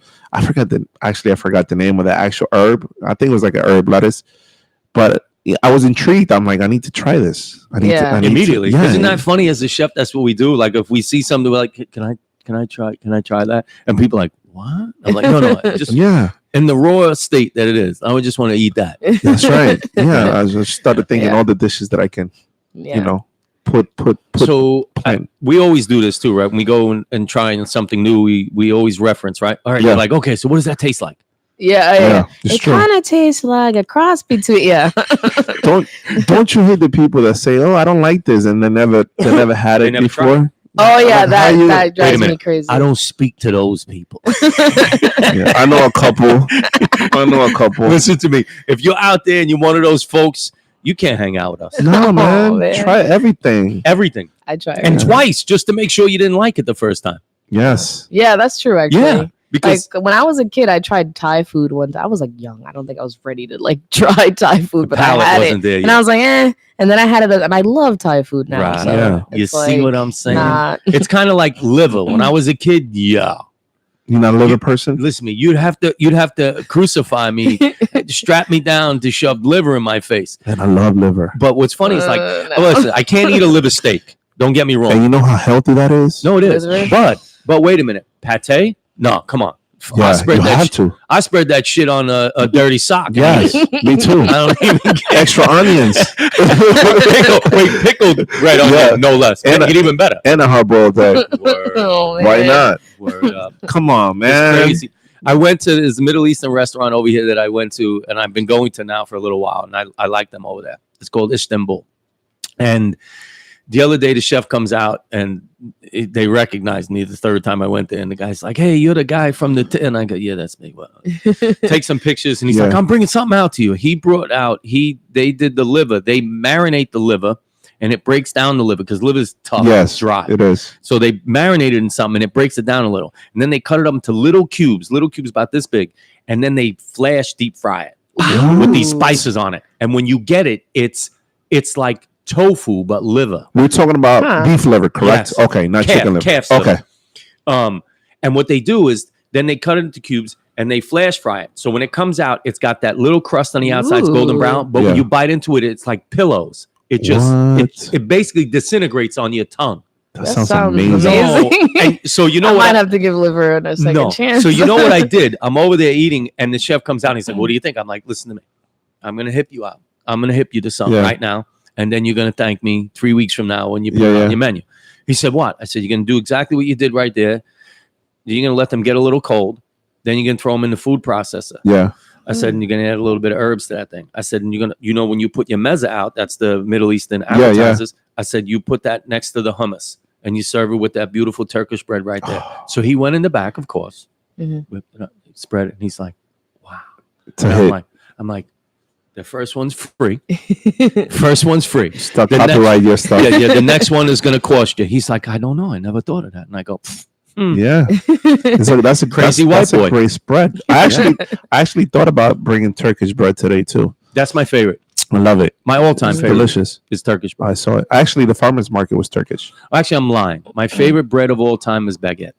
That's my baguettes are and, good. Really? Miss French pastry Yeah, chef I over love here. baking bread too. Yes, so you see what I'm saying? Yeah. I'm like a weird child. I like love all of it. They're like, oh, Tell I like everybody- making bread. I was Tell like, I love everybody baking about bread. the bread experiences. I love bread. You the bread expert here, please. I don't know. It's just a lot. It's And like we a serve whole bread other with everything. feast. I feel like. Yeah, but to we me. serve bread with everything. Every restaurant you go to serves bread, Mm-hmm. Yeah. right? But well, working, I actually used to work at Panera too for a little bit. And that was a different experience because you didn't really get like hands-on like A lot of mixing the bread. doughs Yeah. shaped and done already. Yeah, it's like done, and then they bring bake it them in. You off. just bake them off. So it's more like a timing kind of thing. Like you have to like really. That's what I was telling him. Like it really helped me be quicker. I feel like 'cause you have to just be like on it. Like everything has to be timed out properly. But when I was working at Italy, like we were making like serious bread there. Like Yeah. it was like we had like the mother, the big, Yeah. the You had big the tr- yeast you had- mother. yeah. You had the starter that was like in a 55-gallon drum. Yeah, right? exactly. And you had to like put a whole bag of flour and water in there every day. Every day and it was to it keep was the great. starter going. That's awesome. Tell everybody what a starter is. A starter is basically like it has all the flavor and like it's like a, how do I say it provides, it's like yeast basically, Mhm. mixture with bread, and it just keeps kind of Right. It keeps growing over growing time, and it adds like a lot of flavor that you can't really just get just by doing it fresh every day. fresh every day. Yeah. That's Right. awesome. That's why they create starters. Same thing with It's you, great, right? yeah. Also, tell everybody about your stocks. Tell everybody about what that means, Stocks, especially in your cooking, banquet cooking. stocks are the you must. It's a must have. And that's the base of classical cuisine too. You gotta have your 100%. sauces, your mother sauces, and you need to have your stocks. Chicken stocks. Plus, you know how much money you can save by not buying stocks, by making your own stocks. And you know what I always say? I'm going to save you a shit ton of money. Yeah, all the scraps, all I those miss making all those stock. vegetables, all those tomato tips, all that All the- becomes veggie stocks. The bones, The all the bones. bones that everybody wants to throw away. all the that, time. even the skin. You Yep. can, you know how good it is to cook off that beef skin that you just cleaned off. Yep. Get that grease out and then just deep fry potatoes in that. Mhm. What? You Listen know? to me. Or bacon fat. Bacon fat. Listen to me. Yes. You go in my refrigerator right now. I have one of those small clear glass bowls. It's filled to the top with bacon Yeah. fat. Yeah, No, if I'm pan frying scallops, in bacon only. that's it. Ooh. No, in I mean, bacon only. you're the living person that you used to make your cookies with bacon That's fat, it. right? Bacon fat, baby. That's right. 100%. And Butter and bacon fat. if you own a business, I mean, you have to save Yes, everything. you You do. can't just throw away stuff. No. You got to make Not a in the food profit out of everything. Repurpose it, yeah. Every single little thing. That was the good thing about barbecue when I did barbecue. And it's one of the reasons I did it is because the lifespan of barbecue, because it's a smoking process. And what most people don't know, smoking was originally a preservation process. Yes, So you smoke to draw moisture to cure meats. that's right. So they would last longer without refrigeration. Mm-hmm. So the idea of smoking meats, but my thing is it's come a long way. In the beginning, you smoked meats to preserve them. You drew the moisture, and you would keep without refrigeration. Now you smoke the meats, you still want them because my slogan: keep your meat moist. Very important. That's right. Nobody likes dry meat. No. No. But with barbecue, and the good thing about that is it has a great shelf life Yeah. because once it's smoked, it's semi-preserved. No. So you can actually cryovac or freeze brisket or a pork shoulder Yeah. or ribs that are cooked already. Yeah. And then they last. It'll That's last right. in the freezer for about a year Yeah. at least. Wow. I mean, it's either preserving with salt, right, or preserving with a curing. brine, Yeah. Yeah, Curing would be the other way. or Like smoking. corned beef. Yes. Corned beef. Same idea. A brisket is a cooked one, and then a corned beef is a brined Yeah. brine beef.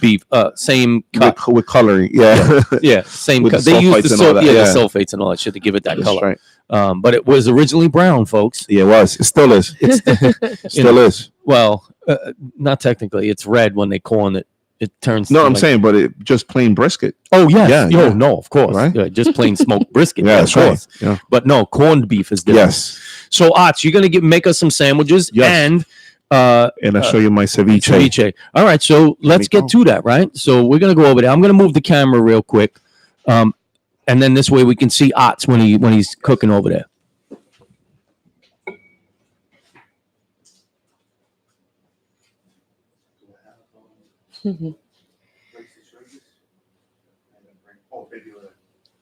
What do you need? The oh, the plates. I already missed mine. Do I need to talk on the microphone? It's up to you. It's up to you if you want to talk, Otto. This way you can give an intro and tell everybody what you have there. You guys hear me? All right, so I made a No, you may not have it on. Turn the microphone on. It's the on button. mic check. You are mic check now. Alrighty. So I made a ceviche as well. A little different from Shannon's ceviche. This is actually the way we make it in my country in El Salvador. So what we do is, like he explained earlier, we cooked the protein in lime or lemon juice. What we do is we cook it also in equal parts lemon and lime and equal parts tomato based, like a tomato juice or a vegetable juice, but that has to be tomato based. So And the reason they do that, tell everybody, is because tomatoes do have what? acidity. Yeah, a lot of acidity. A lot of acidity. Here is already mixed. What I did is I mixed a simple diced tomatoes, plum tomatoes. You guys can use heirloom as well if the season is Very in there, season, yeah. summertime. I put red and white onions, Spanish onions, half and half. Red onions is mostly for color, not so much for flavor. I like Spanish onions when it comes to that for flavor. And the proteins are shrimp and fish. I was looking for flounder. I did not find flounder or sole. So I tilapia it is. I'm sorry. The tilapia is still good if it's cooked the right way. Yeah, tilapia is the farm fresh fish. Yes. It became Listen, it's a bottom feeder, so in existence. It became in existence because they made the fish. Wow. but it's delicious. So It is. it's also brined for 2 hours or cooked for 2 hours in an acidity mix. And it have some cilantro and some parsley as well. So what I'm gonna do here is I'm gonna serve you guys a little bit. You strained? And I'm gonna, yes, I did. Okay. And I'm gonna side this with a little bit of yuca chips. Oh, Ooh. that's what's up. That's a So- nice twist, right? So let me serve The it to you yuca guys. chips. And tell everybody, Otto, what's yuca? Yuca is you might know it as cassava. It's cassava. But it's a root based vegetable, kind of like potatoes. You have to boil it a lot first before you actually decide what to do. Deep fry. Most people deep fry, correct? Yeah. Or slice it thin and then just deep fry it. Or you can make cakes with it. Yeah, it's can good make- as like a yeah, croqueta, It, right? it becomes like a dough after you Yep. you mash it, after you cook it for a long time.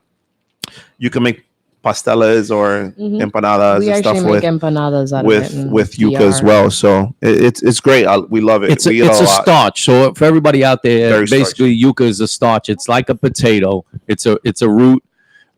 It's really thick. So in other words, I really can't eat yuca unless it's deep fried like a potato chip like that, or ground up and made into like a fried dumpling of some kind, because it's really pasty. It's really thick, and I can't do that. I don't know why, but potatoes are a different texture for me, right, Merle? They're a little softer, yeah. Yeah. Definitely. Yuca's a little bit more of a It's rougher. it's like pasty. Yeah. It's thick. But when it's made into chips, it's delicious. Yeah. I absolutely love it. It's a variation on a potato chip, and the fact that Otz is going to serve it to us with the ceviche, I love that idea. Yeah. I'm throwing in a curveball as well. He's got a curveball. Avocado. He's got.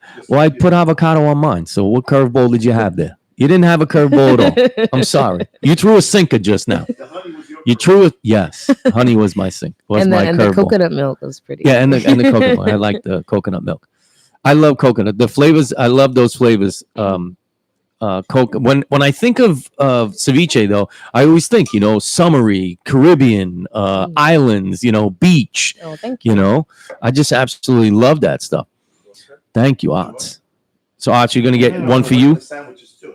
Oh, you're gonna do the sandwiches too now. So we can Oh, We can hit it back to back. we get the sandwiches going So- with the ceviche. I also brought besides the ceviche, that's like your appetizer. Thank you. I brought stuff to make sandwiches. So I kind of freestyle at the supermarket. Oh, you freestyle? Like how freestyle? Like freestyle rap or freestyle Like, dance? I was just or what? grabbing. I'll say, okay, I'm gonna do Freestyle this. shopping. Yes, freestyle shopping, creating ideas in my head right away, and I just grabbed a bunch of ingredients that I thought were gonna combine good for a good sandwich. So I did. So what I did is I brought some crab meat. What kind of crab meat? It's claw. It was this. Yeah, It's the canned stuff. but it's claw. Yes, it's the good lump. It's the special lump. So Yes. it's not cheap Right, stuff it's- by all means. No. A can of that stuff is very expensive. Very just to let expensive. you know. So And cooking fish is expensive too. very much. Fish is becoming. I mean, with all the people allergic to this, and excuse me, I'm gonna steal a plate Yep. over here. Otto stole plates from us again. Stealing plates. With all people going healthy without no meat, no pork. Yep. And you have to say fish is probably the best protein out there. Oh, without a doubt. That and if you want to chicken. stay in a good shape. So what I did is I mixed in my crab meat I made a mixture of mustard, mayo, But not just jaw mustard. It was mustard powder. mustard powder as well. Mustard powder just to give it that little kick and acidity. Some salt and pepper. I brought this beautiful bread from the market as well. It was freshly baked. That you got at the farmer's market as well? That's yes, sir. I was looking for like a Parmesan baguette, but that was just in my head. I couldn't find it. So isn't that funny when chefs were like, oh, I know, I'll go to the farmer's market. They'll have Parmesan bread there. Yeah. Or like 7 different olive loaf or something like, and then you get there and you get disappointed. Like, you mean to tell me you make bread? You didn't do the bread that I was thinking? Yeah. What's the matter with you? Right? That's right. We tell that to chefs, right? That's why I was saying I went to the Turkish restaurant and he brought the Yes, liver out. I'm like, yes. yo, but you know what you should have did? And he's like, oh yeah. I mean, sometimes you need that. You need that That's little right. because your mind is working. Yes. And so I was, you're always thinking of all the ingredients that can go together. Yep. Since we're doing a summer, no heat, you can also like toast this bread in a nice pan of like with butter. Well, on the Just have, like, grill, a nice that's my crunchiness. thing. Or the grill On the as grill, well. because all the cooking, for me, barbecue Yeah. guy, as all the cooking can be done outside. That's right. And I'm the bread that I use to toast for the hummus is the same bread. It's an Italian loaf, but it's made the big round one. Yes. What do they call those? The rondo. Yeah. I think. Yep. Yeah. I'm So probably saying it wrong. and then you slice that into slices like that is, and I put Kind of like a tapas, right? yeah, You- olive yeah. oil, salt and pepper, right on the grill. Get the Mhm. grill mark, take it off, and you And can put that's it, anything man. on that. Bread on the grill is amazing. I love it. So just to complement the sandwich with the mixture of crab that I just told you about, I have some red leaf lettuce, some nice tomatoes. We're gonna add some avocados too, just to give it a little flavor more? dimension. And this I have right here is a slaw that I But made not with just a regular slaw. not a regular slaw. I made it with fennel. Yep, that's my favorite. Yeah, fennel is so Fennel good. slaw. Yes, it's licorice. Yep, Um, and a little sweet. yes, That's what I like about the it's fennel. really good.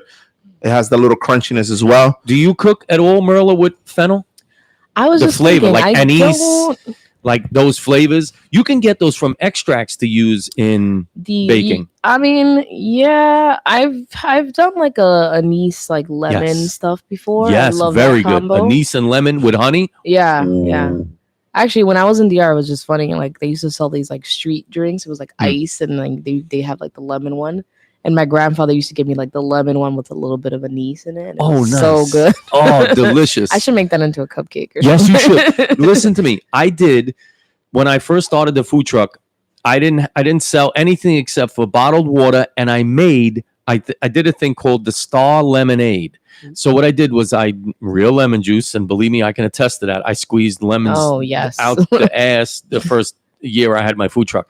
I did fresh squeezed lemon, honey, and then I would boil that with the star anise seeds in it, and then I would strain it.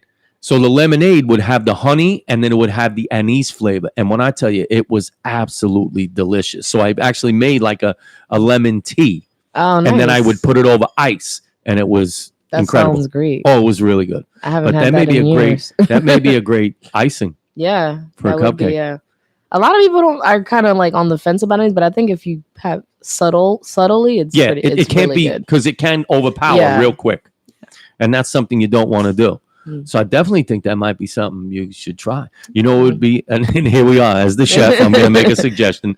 I really think some kind of cucumber basil cupcake, Ooh, and then have that icing on it. that would be interesting. Really gives you a cool, sweet, savory type thing going on there. Yeah, I don't know. I don't know. Are they ready for it? I don't know. What do you think, Mel? Maybe. You That think sounds good. right? Doesn't it? Don't you think the world's ready? All right, Mel? everyone, keep a lookout. Keep a lookout, because they got to go to your bakery. Tell everybody where your bakery is. My bakery is in Lyndhurst, New Jersey. It's like actually pretty close to New York. It's like right off the NJ Transit train. It stops right there. Oh, so if you're that's coming good. from the city, you could get there as well. How would they get there from the city? The NJ Transit train. NJ Transit I think train. it's Lyndhurst Station. Lyndhurst Station. And if you're driving, you could like right off 21 as well. Right, because I remember when I was there, right? The train is right there. Yeah, literally, it's like right there in the corner. Yeah. right over there. Hey, Otto, you could put the mic down. Oh, I'm sorry. I was. You're right. I didn't think about that. But he's holding the mic because I'm he so never knows when he excited wants do to this, talk. you know. But I don't know. I wanted to finish explaining. Yes, if so you allow do me that, to, please. the slaw that I made the sandwich with. I mean, Talk into the mic that so they goes hear in. you. Is it on? Yes. Yeah. So it's a fennel slaw. It has red peppers. It has roasted chilies in it. Ooh. And I put a little bit of Asiago cheese on it just to give it that little different dimension. I love Asiago. That sounds like a city in Morocco. Asiago. Asiago. Asiago is If I have amazing. a kid, I'm gonna call him Asiago. Meryl, give me a high five on that. A little bit I of love olive that. oil, and a little bit of parsley, just to bring that freshness out. Yep. So I'm gonna serve you guys the sandwich. Oh, and by the way, this goes with the vinegar chips that we were talking about earlier. Mm, It goes amazing with it. So that's what's up. Ots. So amazing, amazing food. We're gonna have some sandwiches. Sandwiches. There's no D in my sandwich. It's SAMICH. Sandwich. Sandwiches. I love it. They I actually love make it. fun of me because I say sandwiches. You put a G in I yours. put a G in You put a G in yours. Sandwich. I got I a think because in sandwich. Spanish it's like sandwichy. and it No, just I think sounds that's like, the I Spanglish don't version. know. It's like sandwich. I think that's Sandwich. that's the Spanglish version. Sandwich. Hey, mira, you got the sandwich. The sandwich. Yeah, I say that like Bring the sandwich. the sandwich. What you doing over there? But that's what's up right there. We're gonna enjoy some of this food. Ooh. Yeah, we're gonna move the camera right now. I'm gonna place it. You sit. I want you to get comfortable. Don't worry about me. You know me. I'm everybody. I do the hosting. I do the camera. I do the audio. I do it all. Multitasking.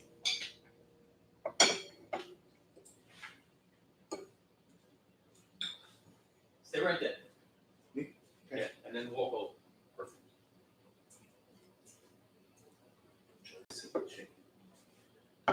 what do you think? Like we're not talking, so that's probably a good sign. That's what I wanted to hear. Good It's feedback. interesting because they're different. They're so different, but like equally really good. Like, Yes. I like the addition of the tomato. Sorry, folks. I know there's been a lot of up and down today, a lot of technical difficulties, but eventually I will have all these things worked out because we will have somebody who's reliable enough to come here and do this. But not yet. But we will soon as this starts to grow. Another great thing is you guys just chew for a little while because I know everybody's hungry. I'm starving. But I finally put the grid in the ceiling, which I'm excited about, everybody who's been following the updates of the Everything and Nothing podcast studio. So the grid is up there. Looks amazing. Yeah. And next, the tiles are going to go in. So the ceiling is going to be, it's going to look like an antique tin ceiling like they used to have back in the days in warehouses. So it's going to look like an antique ceiling, which I'm very excited about. And then I got a couple more little doodads. The floor is going to get painted. And I have furniture on order for the whole studio, which I'm really looking forward to. And this thing is going to be up and running as a professional studio by the end of October. That sounds good, man. Awesome. Yeah. It's coming up along. It's coming up nice, good. right? Yeah. Arts and Merle been seeing the progress the whole Very time. much so. Oh yeah. The whole process. Yeah, so I'm excited. And Merle remembers she's here when this was a kitchen. Yeah. This was like maybe like a year ago, I guess. It was a No. kid. Or maybe a little bit less. No. No, a little bit more. Oh, was it? No, because you had just gotten the bakery. Yeah. So it 2 was years like- ago. I it was remember. about, yeah. I guess 2 it was a little years. bit over. Yeah. I remember seeing Dennis working here Yes. with you. Yes. I remember when it Yes. was the kitchen. Yes. And whole- Tuna worked with me too. Yeah, Tuna too. Tuna worked with me. Dennis worked with me. Yeah. Prep kitchen, yeah. Yeah. And it was a prep kitchen for the food truck. But how we doing there? What do you think about the ceviche? Merle? Oh, it's really good. I was telling him it's very different because it has the addition of the tomato. Juice. Yeah, it just adds like a different flavor. Isn't tomato traditional in Peruvian, Brazilian, your Ceviches? country too? The traditional, like the ceviche that we're used to it here in this part of, of I guess the East Coast, and with all the different cultures, we used to the Peruvian or the Ecuadorian ceviches most of the time. So they serve it with a lot of potatoes, oh, like yes. starchies with like And, like, the sweet corn, potato, I regular forget. potato, and the corn, The corn. the yeah. corn shells. I forget what they're called. I forgot the name of it, but The big corn corn. I call it the big yeah, corn. it's like a snack that they put in the middle of the table, but they actually it gives a nice texture to the ceviche. So they serve it with that. They put a lot of onions and But the tomato, it's very simple. they use what country is it? Is Peru or Brazil that they do the ceviche with ketchup? I don't think it's Peru, but I don't I think don't so. Brazil, maybe. It might be Brazil. Brazil. Might be. But they like it sweet, yeah. Like ketchupy kind of. More like a cocktail, like a shrimp cocktail. Right. And this is like in El Salvador, it's kind of like almost the same that we use. It's very tomatoey based ceviche. And we had just so many different stuff in it. We have shells. Like I said to you earlier, we can add scallops. We can add conch. We can add Conch or conch? oysters. All this. What do you call it? Is it Conch, conch? conch. I think it's conch. Conch? I think in the Caribbean they call it conch or something like that. Yeah. Conch, And yeah, and it's which delicious. is delicious. This Like is it. absolutely fantastic. It's good stuff. I really like the idea with the yuca. Mm. The yuca, Yes. first of all, gives a crunch element. You know what I mean? Mhm. And with mine, like you were saying, Merla, it was the celery. The celery gave that crunch Yeah. element. And with this yuca chip. And the good thing about the yuca chip is it really doesn't taste anything like a potato chip. Yeah, It's totally different. yeah. So like when you get that expectation of like, oh wow, this is a It has potato that little chip, sweetness, right? Yeah, At the there's end of the chip. something- Yeah, totally different. Good.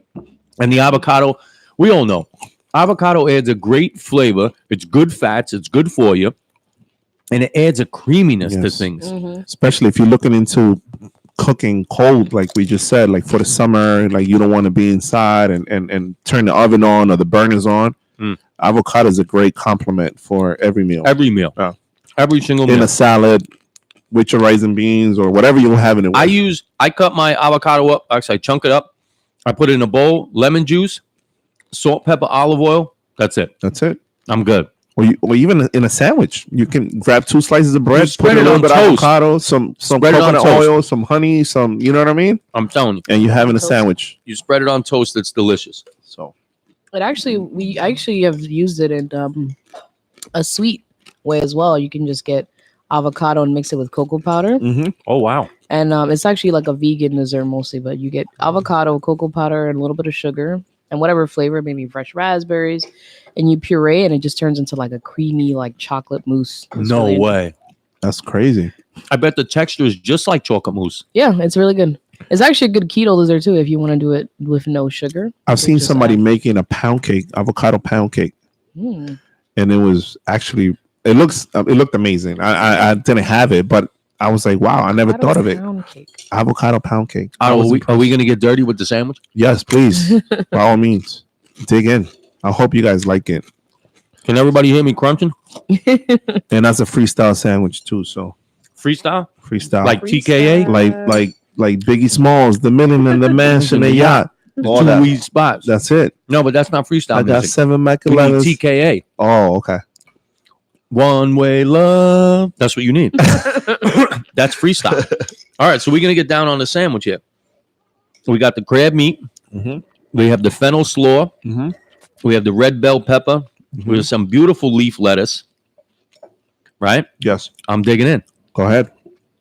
Let me know what you think. Be going, honest. I'm going in. You want me to Beyonce? Beyonce and be honest. Let's Let's be honest. Let's Beyonceist. All right, so I'm Please. digging in. And that goes with vinegar chips. So I don't know. What do you guys think? Yeah. I got anything like right over here? Yes, you did. I got they make a mess over here. That's all good. All right? You guys are lucky we're not going. Yeah, don't talk with your mouth, please. Sounds crazy. What do you think? No, that's amazing. It's good, right? It That's really, really good. the bread was perfect too. It was Yeah. soft. And if it was toasted, it would be, to me, it'll probably be much better if you think about I it. don't know. Yeah? I like the Well, soft You bread. like the yeah. softness? Okay. Yeah, because there's so much crunch in the salad and stuff. You kind of want to eat it. I'm thinking because it's kind of like, wet. The crab is a little drippy, so I figure maybe it It holds kind of its reminds texture me better. of like a lobster roll. When they give it like the soft roll. Yes. I was just gonna say that. I just made lobster rolls last week. How was that? No, come on. I know. Lobster roll. Lobster roll. I don't even know what to say. You didn't see the pictures I posted? I did. They were delicious. That's what I'm asking. How was All it? right. So, what you were saying, what I love about the lobster rolls is that when you make them on the top split hamburger bun, Mhm. you toast it in the pan with a little bit of butter, and it gets a little bit of crust on the outside like this, but the inside is nice and mushy, Yeah. and that's what I like about it Yes. too. Yeah. Yes. So this right here, And that's Turkish bread, as a matter of fact. this is delicious So, because the crust on the outside actually holds the bread together, like it's not falling apart on the ends. yeah. Mm. You know, and the love salt chip is absolutely perfect with this. It goes well with it, right? Because it's like the acidity of the vinegar with the crab. You see, I'm giving you the chef explanation. That's what's up. But that's the one we need. yeah. I'm tired of all these people out with this fucking false idea that they're fucking chefs. They're like, I cooked these 2 dishes, and I'm like, so fucking what? Yeah. You ain't a chef. Go take. These coats don't come because you bought them in the store. They come because you earned them. And please do not take 2 hours to make these chips at home. Just go to the store, Go to buy the bag, and that's Please it. tell everybody out there, work smarter, not harder. Yes. You understand? But So, this is the idea. amazing. No, that's great. That is fantastic. Glad you guys liked it. It's nice to have chef friends. I know, man. Listen, if you're a chef, you're not gonna buy a treadmill machine, or you're not buying a elliptical machine. You're buying a food. You're buying a food processor, Yeah. a Vitamix. A Vitamix. Yeah. I got vitamins. Right? It's great, man. I got vitamins. It's for the shape smoothies, right? Word up. Look at these guns.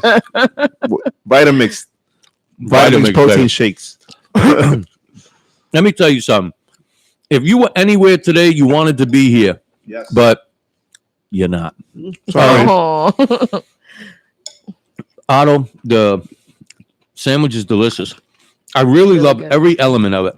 The fact that you did the fennel slaw, definitely a twist. Good. That's the way it should be. The crust on the outside of this bread is delicious. I love, like Merla mentioned, the texture, the softness on the inside. And yes, you need to eat the chip along with the bite. The cheese. You feel the cheese. It's fantastic. I love Asiago I didn't think cheese. it was going to go well. It's great. At first, I'm like, cheese on the crab. Mhm. Yeah, with crab, right? You never think about that.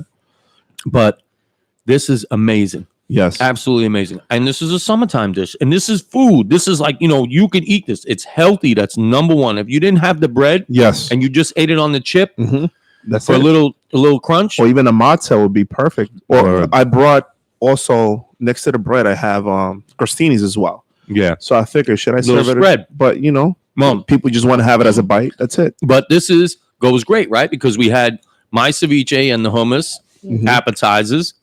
And then you come out, you got the main course, you got this sandwich, which was killer. Yeah. Thank you. And then the accompaniment. And what I really like is I love the way the texture Or the tilapia. of the tilapia Right? when it gets brined or cooked in this acid. Yes. A different texture. It holds really good. It holds really, and Yeah. that's what I was shocked about at first. I'm like love biting that. into it. I'm like, it's gonna fall apart and like get crumbly. Mhm. You know how sole is like really like floppy when you Yep. buy it, and it's really soft and gooey. Yep. I think sole would not hold this texture in the ceviche. in a lime based brine or whatever. Yeah. I agree 100%. What do you think, Mo? Yeah, I don't typically like tilapia, I'll be honest. But it was really good in here in the Right? ceviche. It was delicious in the It was ceviche. really, really good, yeah. And you didn't overdress the crab, so it was really good Oh, to perfect. eat it with the slaw and everything. Yep. Because you put all the dress. I saw you making the dress, and it was like with mayonnaise and with mustard, and it was like really well balanced. And it's pretty simple too. Like, simple ingredients. You don't have to go out of your way. You can just buy mayo, buy mustard, a little bit of mustard powder. You're good to go. And mustard, we using Dijon or No, I use all time Frenchie's yellow mustard. Oh, baby. French's hot dog That's mustard. it. French's hot dog That's mustard. it. You I mean, like if you want an extra kick, you can go Dijon. And I think it will go perfect with it. But I added the roasted chilies. Oh, So that's the reason I don't want to go too spicy on another it. bite. Let me see. Yeah, go ahead. Take two I'm gonna bites, figure that please. shit out. I'm making my sandwich after you guys. Because those macaroons are getting killed in a few. So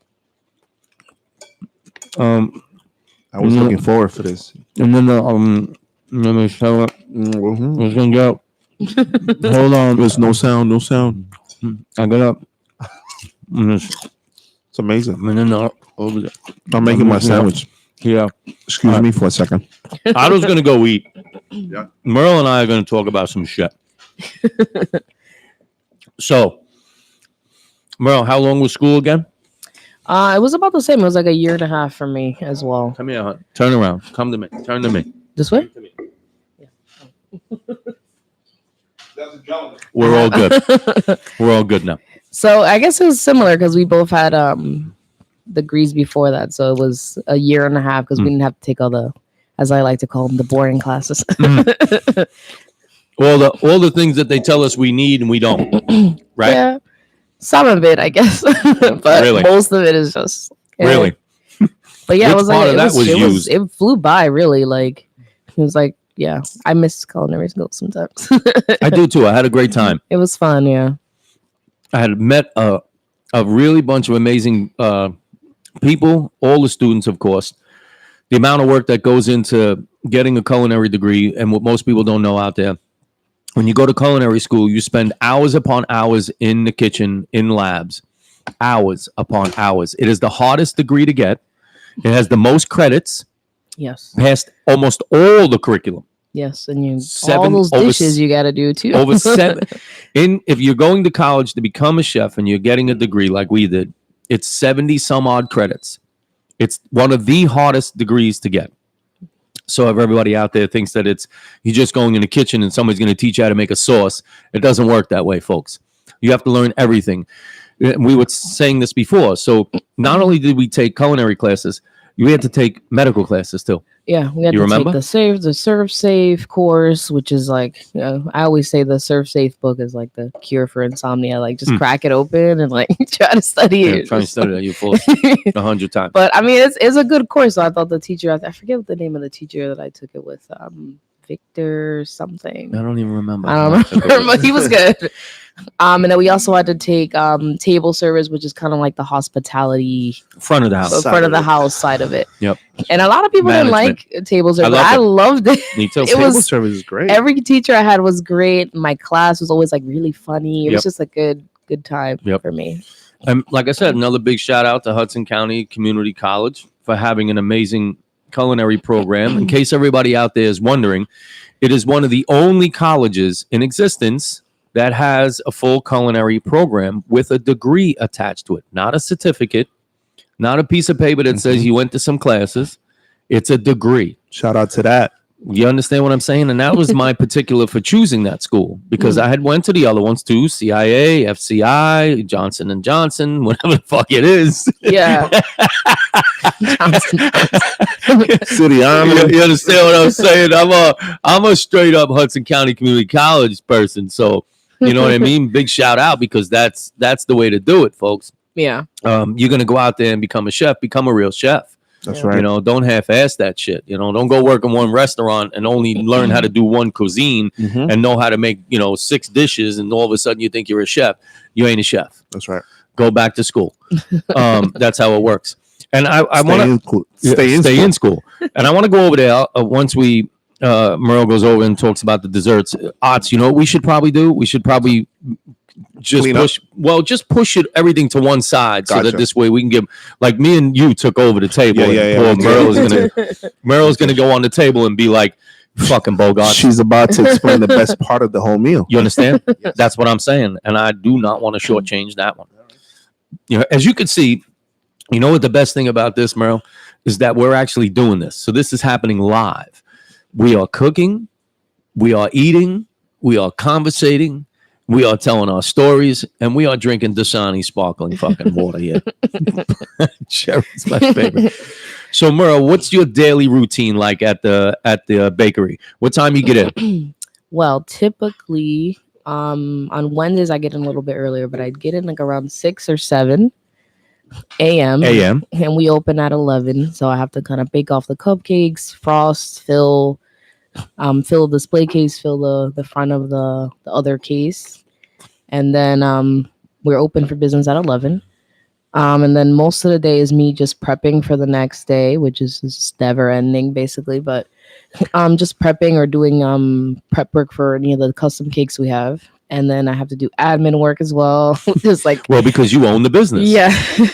So you have to do that. I have to do all the That's things. just yeah. how it is. You know, So I have to. you don't get a choice. No. You know what I mean? And I mean, a lot of it is fun. It's just like, it's not that I don't want to do it. It's just sometimes when you have so many things to do in one day, it just becomes like a little much. But I mean, if you kind of like, I kind of set it up like time block it. It kind of ends up working out. But you do the admin stuff, reply to emails, do the inventory, order for the week, and then you have to do social media. Have to do social media. And then towards the end of the day, it's kind of more winding down where you just prep or pack up stuff, and then the fun part, dishes and taking out the garbage and all that stuff. Yay! Yeah, the glamorous part. As you mentioned earlier, your mom takes care of that. Oh yeah. Mhm. No, the Like seeing dishes. this. Thanks, She Mom. doesn't do it all the time. She comes. I call her the angry dishwasher. Yeah, listen to me. I haven't met a dishwasher. I've worked in quite a few Who's not spots that's angry? not mad as hell. You have to be every mad, day. man. When you have sheep Yeah. pans stuck all the way to the top, you have to be mad a little bit. Listen to me. Yeah. You can't walk into the dishwashing station and that man turn around and he send the devil into your soul. You know what pisses them off too? When they have a stack of sheet pans and then you put the sheet pan in the wrong place. Of course. It's like, this is the stack. What are you doing? I've Or experienced that a they've long cleaned time. out the whole sink and you just come and put like one more item. Yeah, And they're I've just like, experienced that a lot. Yeah. we were almost done. It's like, And they just look scary too. You go into the dishwashing station, he's got that bib on. That's it. He usually has the plastic suit Yeah. on. Plastic Plastic bib, He's got yeah. the plastic, Boots. plastic boots, everything. He looks And like the hose. Michael Myers, basically. He He just does. looks like Michael Myers, and he's like, "Listen, I'm cross between Mike Myers and the Chainsaw Massacre guy. I have the full apron on, and if you fuck with me, I'll put you in the hot dishwasher, which That's is right. 800 Damn. some odd degrees, And all the chemicals they deal Yeah. with. and then he'll burn you. And, That's it. and then and it's funny because like in baking, it's not so bad because you get kind of like, it's like butter and sugar, but in like a full restaurant, you get like those sheet trays with Yeah. like the bone sacks. And you Everything. gotta like scrape Cast all iron that. It's pans, like, all that. oh, Yeah. man. that Yeah. dishwasher wants to That's kill rough. you That's rough. every day. Well, I'm telling you, man, this has been an amazing podcast. I can't say thank you enough for you guys coming down. Thank you and for inviting we're us. gonna finish off with some sweets with Merle. I'm super duper stoked. Do your thing. Super duper stoked. Because I'm looking forward for You that. ready? You ready, Merle? All right, I'm gonna move the camera. Yes. Maybe I can bite my sandwich once you move it.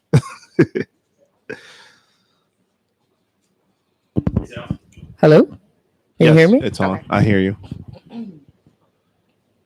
So I have like a sampler of like some of our um, greatest hits, I guess, at the bakery.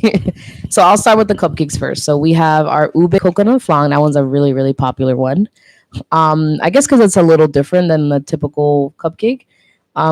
We have ube cake, and then we have a ube buttercream on top.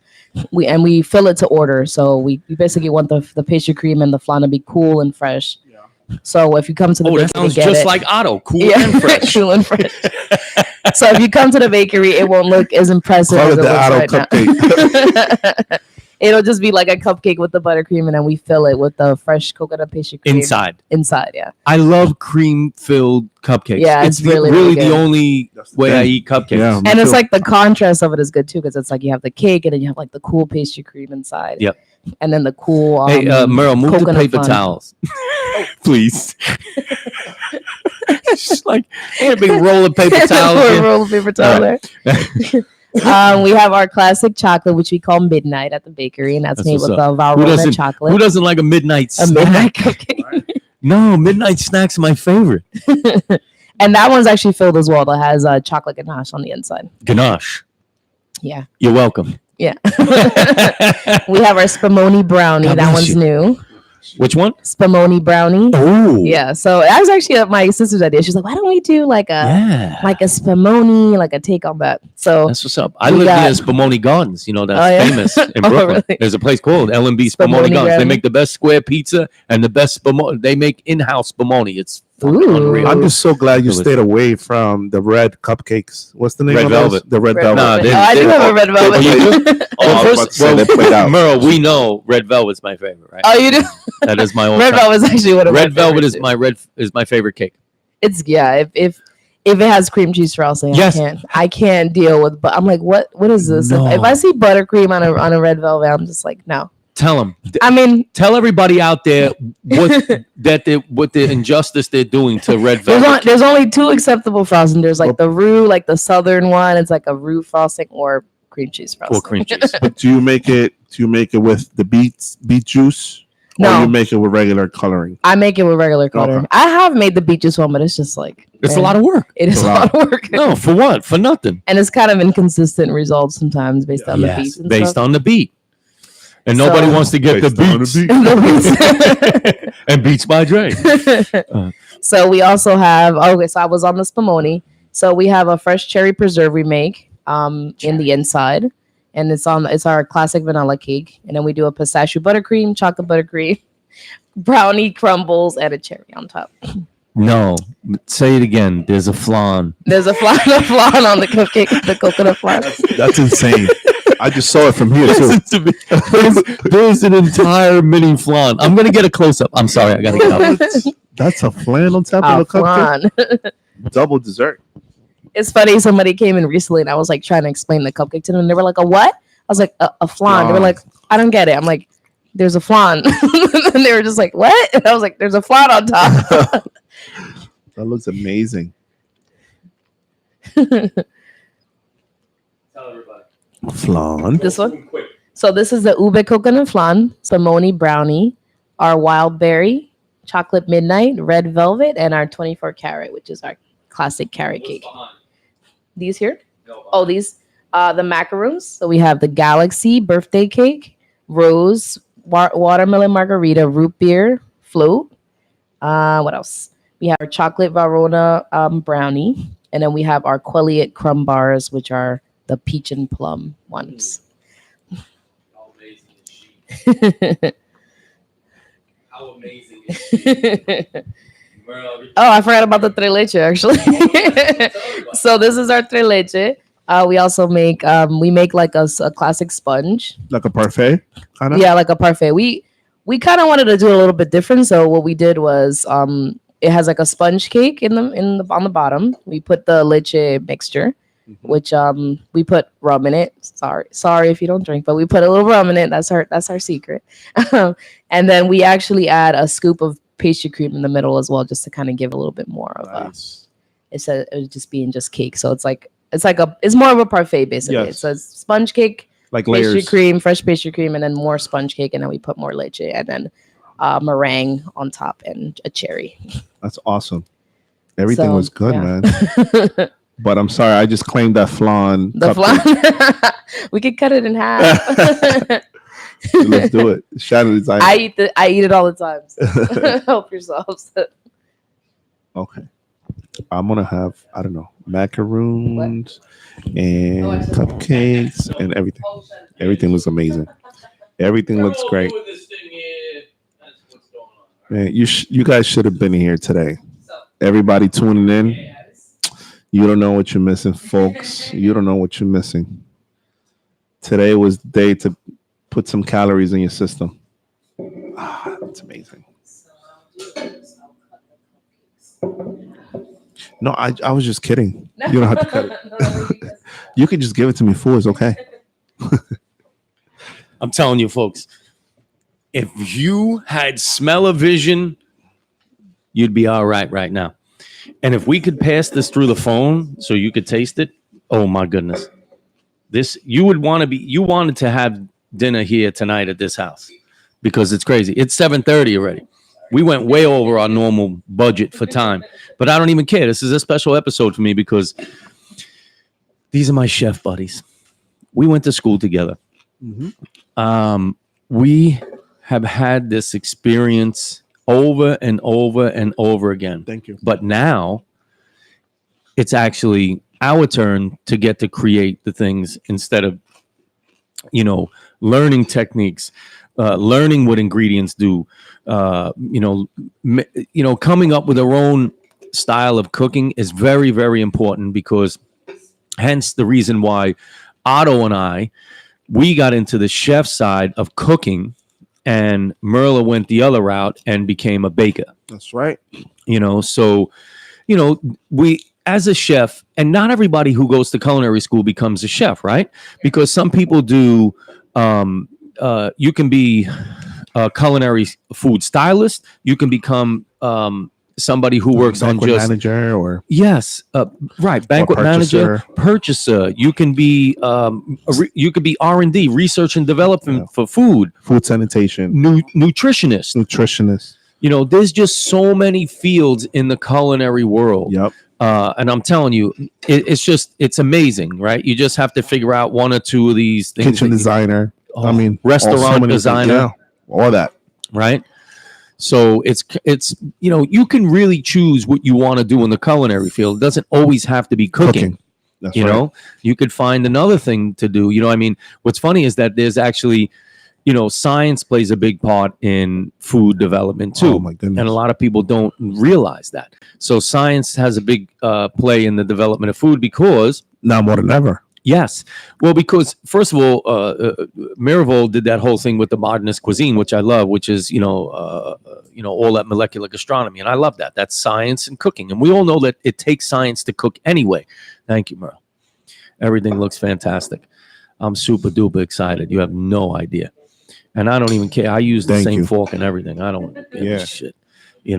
Food, like they say, food all goes in the same space. We all know that, but you don't go mixing all your foods together either, right? You ever go to the restaurant like that and everybody's like, "Oh, just put everything on one plate," and then they mix it all together. I'm like, "Listen, you moron, stop doing that. Enjoy every flavor. You gotta know what you're eating. Enjoy the little pieces that are there. You know what I mean?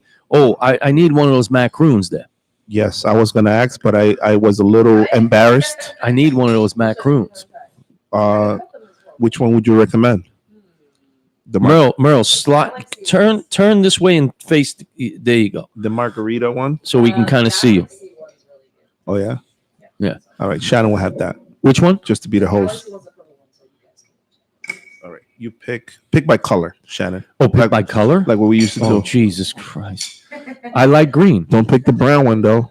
I like green. Oh, that's a watermelon margarita. That's the watermelon margarita. I'll take the purple one. My daughter loves purple. All right. There you go. So, folks, we're here. Excuse me. We're here at our last course, which is the sweet. And I'm super stoked at what's going on here. Super duper stoked. We have fresh fruit in this one and cherries. Cherry pie is my favorite pie, in case anybody wants that. In case anybody wants to make you one. In case you know what I love? cherry Pecan pie. Pecan. It's not pecan. It's pecan. Pecan. You know what a pecan is? Something you keep next to your bed. That's how the lady in The gat. yeah. So what's funny is that when I was in New Orleans, I just messed up. When I was in, I'm going to eat the cherry anyway. I don't waste anything. The table's clean or semi-clean anyway. I'm using a ceviche spoon. So when I went to Louisiana, my brother, we went to Mardi Gras. Me and my brother, we had a blast. Anyway, that's another episode. Holy shit! I want to go. Woo! No, everybody has to go to Mardi Gras once in their lifetime. So we went to New Orleans, and in case you have to go and you have to say it right, it's not New Orleans. Yes. It's New Orleans. New Orleans. It's Nawlins. That's right. New Orleans. And we went there and ordered, can I have a piece of the pecan pie? And the lady said, oh, no, you can't. My friend, you don't even know where you are. That's it. And I said, no. And she said, you know what a pecan is, right? And I said, I thought it was a nut. And she was like, son, you're nuts. And a pecan is something you keep next to your bed for emergencies. That's right. Now, a pecan is something we make pie out of, and we That's do it real good here. They do. They do. So she let it go down right then and there. She was not going to be the pecan was not the pecan was not going to be mistaken for the pecan. New Orleans was a great. It was a great experience for me, culinary wise. Oh yeah, they had some good. I mean, southern food. You can't go wrong with southern food. They had some really good fried chicken. Collard greens are amazing. Etouffee, gumbo, yes, and the po' boy. Po' boys. When I went there, I went to a place called Mr. B. I don't know if you guys ever heard of that place. No. But shout out to that place. But Mr. B, what up? They had this dish called barbecue shrimp. It was like, Come on now. And it wasn't barbecue shrimp. That was like a shrimp cooked in like a ton of butter and like these delicious slices. stuff. It was like top 5 best things I ever had in my life. This is the flan, right?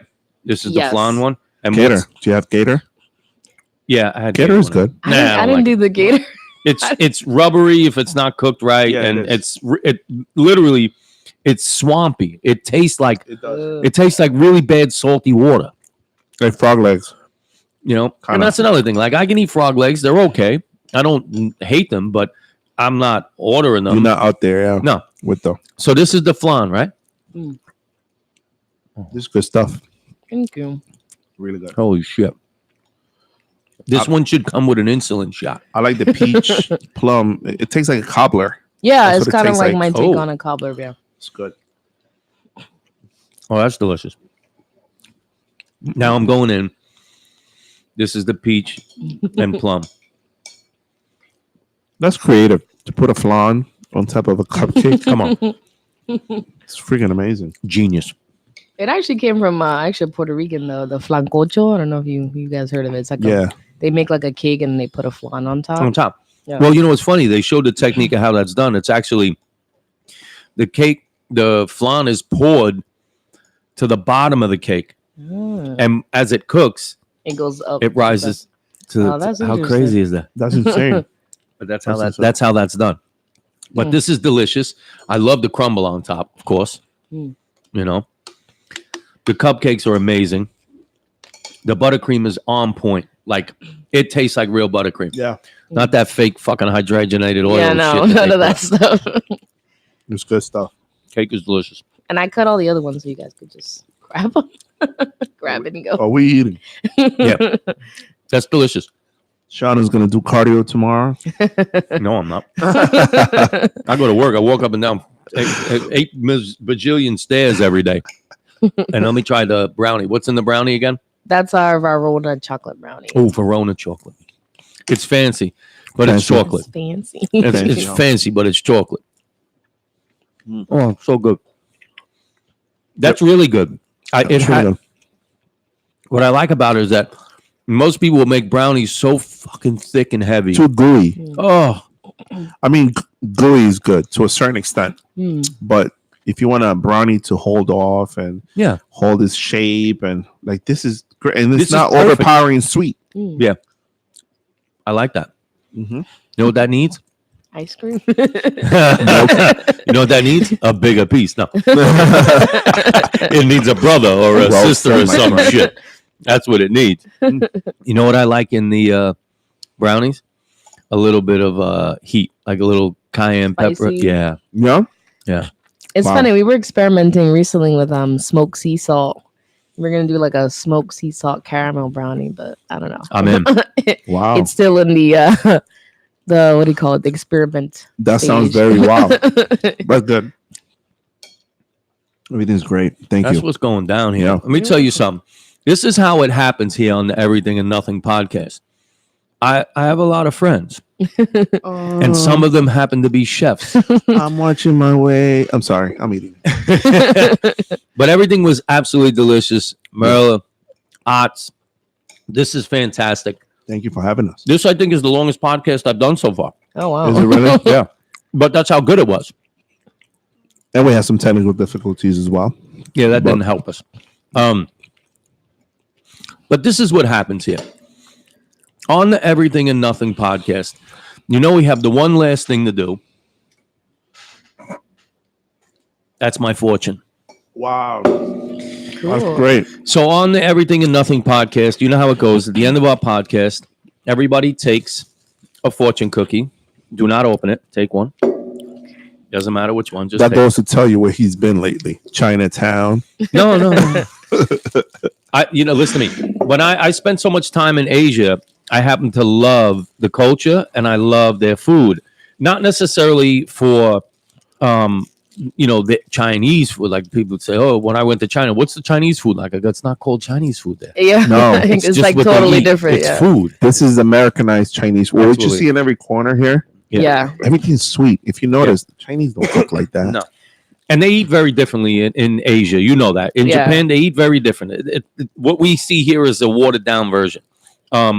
But the idea of this is it doesn't even really belong to Asia either. It's kind of, but it does, but it doesn't, because this was stemmed from Confucius. Mm. So that's how the fortune cookie came about. Yeah. The idea was spreading the word of Confucius because he had all those little proverbs, the little Mhm. sayings. So the fortune cookie. So how we do it is you have your fortune cookie and you pass it to the right. Got it. So everybody passes their fortune, because the idea is this: you cannot give yourself your fortune. Somebody has to give it to you. Do you understand what I mean? So that's the way it's supposed to be done. So we open up and then at the end you save your fortune, you put your initial on it, and you put it up on the board. You Awesome. see I up see. there, Merle? Oh, yeah. Everybody has their fortune cookie there. Right. Let's see. All right. So we will, of course, we have Merla here with us today, Do you read them? and you will tell everybody your fortune. My fortune reads: the luck that is obtained for you. No, I'm sorry. The luck that is ordained for you will be coveted by others. Oh, Wow. that's Deep. fantastic. That's deep. That is deep. Yeah. It means that everybody's looking out for you. Oh, Will be that's great. coveted by others. Your Aw. sister, your mom. I'm telling you. yeah. I'm telling you, it's very important. And what's funny is that we don't think about these little sayings that are on these pieces of paper until we actually read it out loud. And then all of a sudden things start to analyze. make sense of it. Yeah. And it's crazy, right? It's true. All right. So what do you got for us, Otts? Okay. Mine says, you're a practical person with your feet on the ground. Oh, say it again, but in here. You're a practical person with your feet on the ground. That sounds good. But you know what's funny? I relate. You relate, but I agree. Because I do agree. I've seen your work ethic since day one. Thank you. And you are very grounded. Very, very extremely much so. grounded. But you're an amazing chef. The roots of humility are in me. Oh, such great fucking. You are I love Confucius. You are Confucius. And Confucius say that. I believe it. No, but yes. I believe it. That's so true for you. Thank It you. really does fit. Thank you. All right, here we go. You are going to have a very comfortable age. And that's funny because I just turned 50 last And week. you've been talking about your age for the past week. Wow. A lot. Yeah, no, I'm serious. A lot. All jokes aside. Yeah. That's that's so It's ironic. spot on. It And is. so is yours. Because you talked about your sister and your mom today. Yeah. Yeah, Isn't that funny? They're great. Oh, come on, folks. This is how it goes down here on the Everything and Nothing podcast. It's your boy from Brooklyn, Shannon Ambrosio. And I say this because I mean it. We all of us, sit down at a table and break bread with the people that we are the most comfortable with and the Correct. people we want around us most. We listen, we express, we give up things and information, and we share more at the dinner table than we do anywhere else and Yep. any other time in life. Like all the youngsters say, facts. Facts, baby. So listen to me, folks. As we leave and we close up, thank you, Ots. Thank you. Thank you, Merle. Thank you. Thank you for making everybody fed on a large scale. I And know. you, thank you for bringing a little sweetness into everybody's day with your bakery. God bless you guys. Thank you, guys. So here's my closing thing for you out there today, folks. Us as people and as chefs, we do what we do to fill people's bellies, but we cook to feed and nourish our souls. So I'm saying this to you folks, go out there because every day's a good day. And if you give a smile, you gonna get a smile. Give a bunch of them smiles out there, especially at the dinner table when you're breaking bread with people. I'm out. Peace. 100. Bye.